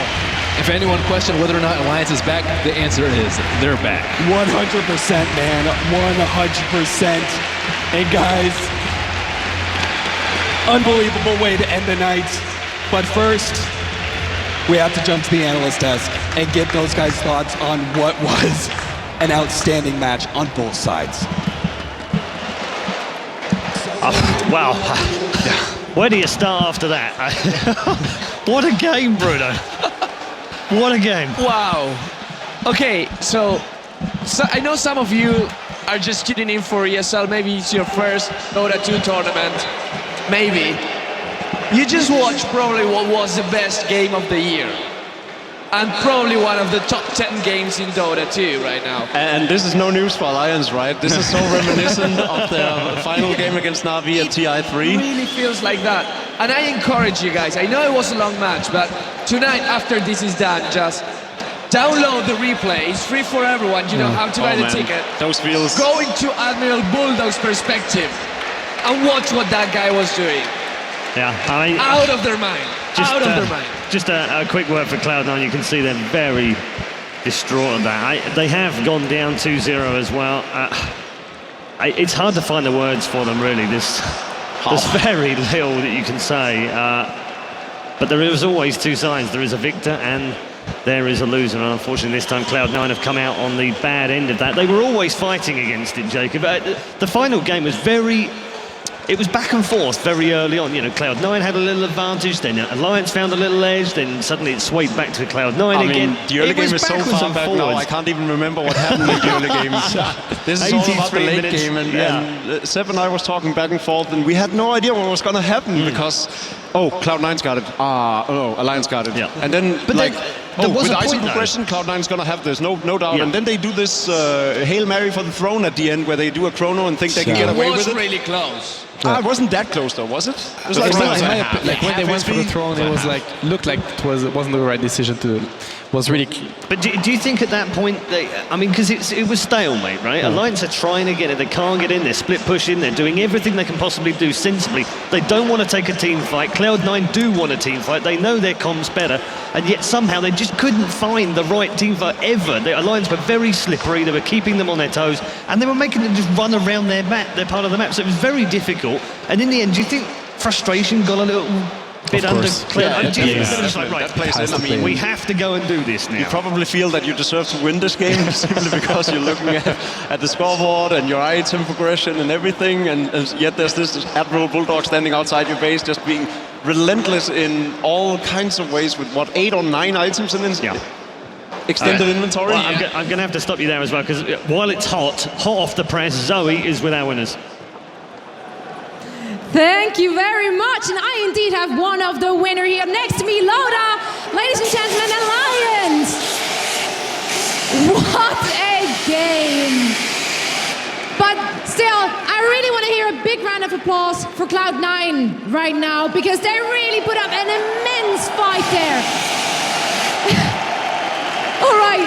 So I initially wanted to talk with you about the aggressive lineup you run in the first game, as that's not really the Alliance kind of playstyle we normally see. It's normally more like the pushing and everything. But now I'm not sure if I actually want to talk about that anymore after such a game. Does your brain even still function after so many minutes of intense concentration? Well, I don't really know. This last game was just too crazy. I don't really like Wraith King so much, but yeah, they had a really good late game, and we didn't really want to bring it this late, but I mean, we will do anything we can to win our games, so yeah. All right, so if you compare that to other really close games you ever had, how high is this one up in the list? Wow, no, it's absolutely up there as one of the toughest game and probably the longest game we've played in a long, long time. All right, it was a great game to watch. Now, one last question, and then I'll let you go rest finally after such a long day. I actually want to talk a little bit about the recent changes, let's call it that, you made with Alliance. 5 Swedish guys all of a sudden ending up with a Malaysian coach, namely Orange, former player of Orange, which is Winter. How did that happen, and how much did it actually help now in preparation for ESL 1? No, the reason it happened, I think, is because I knew him since before. Then Kelly, our manager, knew him since before, and we have heard him cast. And he's just he's good enough to be a professional player, and that's actually what you need to have a really good coach. But yeah, it helps. It's so nice to have like an extra person that you can really, really respect his opinions. So after you play scrims, you can get his opinion on what went wrong, if you lost, what heroes you should aim for, and stuff like that. So it's working out well. And I just have to say, I don't know if you're gonna ask this, but it's so amazing to play here in front of like thousands and thousands of people. Just awesome. It really is. You guys are doing amazing, and so did you. So once more, of course, congratulations for you and the team to pulling up such a fight. And we are now going back to our guys at the analyst desk. Thanks very much, Loda and Zoe there as well. I mean, I would love to be able to spend another hour up here with you guys just dissecting all of the last match. Never mind both games, but we are going to take a look back at just 3 points in the second game. The first part is one of the earlier fights in the game. If you can remember that far back, guys, it was quite a long time ago now. It's over an hour ago. Is it the run around Roshan? Well, let's take a look. What a save. maybe not ready just yet. So let's just talk about the early game, because it was a little bit backwards and forwards and up and down. But at some point, it seemed like Cloud9 had the advantage. And Seb was kind of, you said, I think, they look pretty good right now. And they've got a good late game comp. You said, they were the ones that were hunting the team fights. They wanted to take on Alliance. They just didn't get it. They didn't manage to pick off the thing that they wanted. Here we go. Yeah. Here's the early game fight. It's 4-3 right now, 16 minutes into the game. And Alliance just up at this point. It's hard to comment. I'm completely. This was like 3 days ago. I don't remember that fight. It was a long time ago. What were the lanes already? Like, yeah, we don't even remember. Yeah. But yeah, it was a long chase on and a couple of low. Now I remember it. Here we go. Here's the Roshan kill. And he gets angry with the orb. Okay. Yeah. So Alliance coming out on top in that particular fight, and Roshan coming out on top on that particular fight as well. He put a kill on the board. So early game, it was sort of backwards and forwards, as we said. Cloud9 had the lead. Then Alliance, a little mistake there, and suddenly they're back in the game and they're looking good. And then we moved on, and there was another mistake here from Bone 7. Got stuck, and Alliance really made them pay for this one as well. You can see this is a bit later on in the game, 45 minutes, 23-16. This is the point where jump on Red King and they Red King actually don't get do stuck. anything. The chrono is actually awesome because he get both Wisp and Puck, but the fact that he's not able to deal damage on them is a bit of a shame. But it's not just Bone 7, right? Loda's also standing. Yeah, Loda's there as well. S4 is doing so much in that fight. Yeah, but this is where Cloud9 really had the upper hand. The massive XP lead, they had a kill lead, but they didn't have the turret lead. That was the key part of this. This is why they kept having to go back and clean things up. I think the entire factor of this game, or the deciding factor at least, was Admiral Bulldog. Yeah. No surprise. Once he got his game and momentum rolling, there was just no way that Cloud9 could really go on the... Like, they couldn't cross the river, basically. No. And then, Yeah, people are saying split pushing is easy. I don't know why people say that. No. The amount of concentration that you have to rotate, always to be in the lane, knowing when to buy back, how to TP. People just sometimes panic TP to base. No, sometimes you go to another lane, you see where it is. And it was not only Bulldog was doing that. No. S4 was doing that. But it's because it's so frustrating to play against. Oh, you have no So you gotta idea. just call them, whoever does it, you're a newbie. That's what I get every time. Newbie. That's how I win my I get top much games. worse than Okay. that. I was going to say, I've had a lot worse than that, trust me, in the last few days alone. So basically, we had this long game, and for the next 40 minutes or so, it literally carried on backwards and forwards, up and down. C9 just picking off the odd players, some buybacks coming in, and Alliance not able to really put the pressure on, but as Bulldog just absolutely harassing them all over the place and really annoying them. And then we get this moment, 83 minutes into the game, and finally they decide, okay, we've had enough now, we've got bored, we've got to try and do this ourselves, and they went for a Hail Mary. Puck has no thought they'd buyback. win. Yeah. At that point, Puck has no buyback, and they forced the buyback out of someone else, which is maybe the Wraith King or anyone. This is really key. They Wisp could is go back going at to that point. kill, yeah. This is when they can go back. They have the chrono, the defensive spell, and they decide to go for the throne. They could just run away, Sing any others. Actually, not even run. I think they could have fought.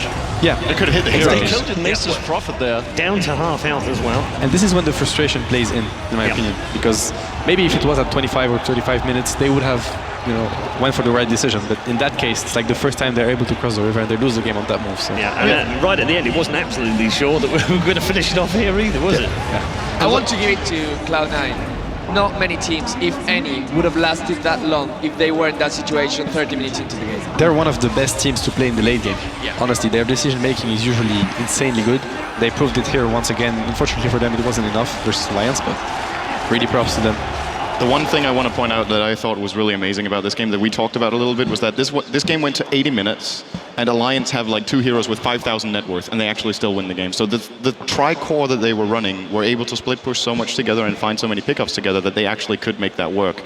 I think if the first lane of barracks falls 10 minutes later, Alliance loses this game, maybe even 5 minutes, because the fact that the first barracks fall when they do is the way Alliance keep putting pressure on the map. Sure, Cloud9 do start getting up some items later on, but they never get the chance of coming back. And Alliance's constant pressure on the map actually allowed them to take 3 Roshans as the Radiant, which is something we almost never see. they got like a Radiant Roshan uncontested at 70 minutes with all heroes alive. So just incredible. Bulldog is getting highlighted a lot, but just the way they played their lineup with all the pickoffs they got as well together. Bulldog setting up, the relocate in with EGM as well as Loda together got them so many kills in this game. And yeah, I'm pretty sure Aki played a key role in that, because when you're playing a Twin Protector and you don't have anymore an impact with your spells in the game, I mean 80 minutes you only Arcane and Dagger, then your brain is actually put at use. He must have been watching the minimap the whole game long and saying they're TPing, he has no buyback, giving information all the time, feeding his teammate with information, and maybe allowing them to win. It would be really interesting to hear his thoughts of the game. We're going to have to stop there for now. Well, I'm sure, like I said before, we could talk for this for hours and hours and hours. But first of all, let's get a quick update from Zoe. Thank you very much, Paul. So, some of you might remember that we had this awesome Twitter wall in the background where you had I don't know how to even say it. There were so many cool selfies from you. You all participated and it was great. And some of you got really, really lucky and have been crowned as winners for this election. And I want to show you now what those guys actually got. But before I do so, I want to remind you that tomorrow we're going to have the same kind of thing going on again. So now that you're going to see what you're going to miss out on, you might want to participate tomorrow if you haven't done that today, or might even try harder tomorrow. So for now, I would like to call 3 young people here on stage, which have been some of the winners. We have Techies, we have a Silencer, and we have a Luna. And no, those are not cosplayers. They didn't come like this to this event. They actually have been given those outfits from the guys from Red Bull. So these little costumes are actually a gift which they won. So if you want to win something too tomorrow, please make sure to get that selfie going. Go onto this Twitter wall, hashtag ESL1, hashtag gives you wings. So now let's quickly talk to Techies. You're not in the game yet, however, you already managed to come here on stage. How is it going? How's the event for you? Yeah, I really enjoyed it so far. I don't regret at all coming here, and I hope for some good games tomorrow. I'm pretty sure we're going to see those games. So please, a round of applause for our winners. And you really, really, really should participate tomorrow as well. If you yourself want to be a proud owner of one of those outfits, it's going to be different here as tomorrow, so make sure to participate. And for now, we're going to head over to our analyst desk again.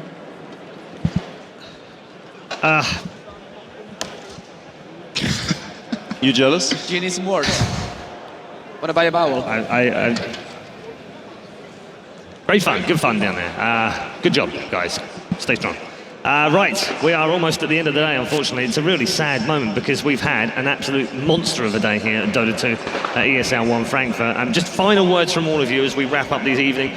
It's almost impossible for me to say the words as we would normally do at the end of the first day. Favourite game of the day? Well, I think we're all in agreement where that one went. Favourite plays of the day? Probably all in agreement on that one as well. So just give me another highlight that you enjoyed today that wasn't related to the final game of the evening. That is hard. You know, my highlight is that we had all these amazing games and all these amazing tournaments so far, and we still haven't seen EG and Navi. Absolutely right. So we have that tomorrow waiting for us. So the highlight of the day was the thing that didn't happen. That's really disappointing. Yes. I know, right? It's still to come. Just setting the bar low.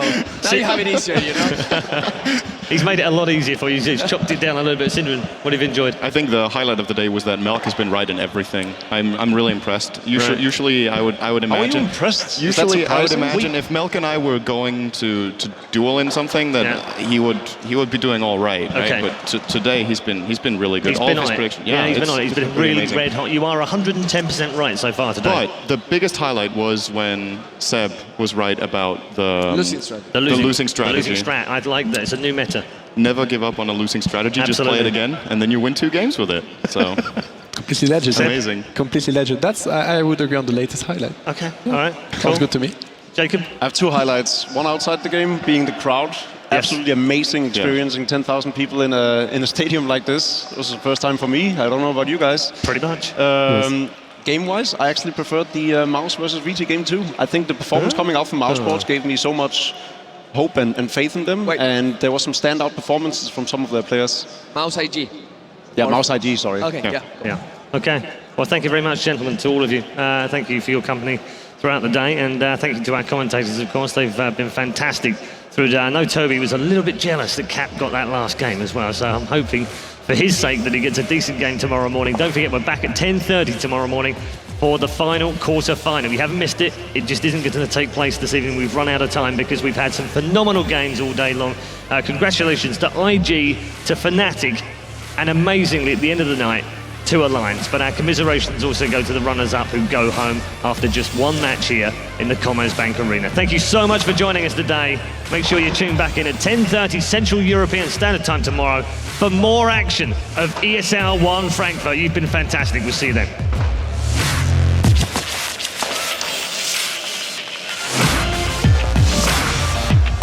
Good job, guys.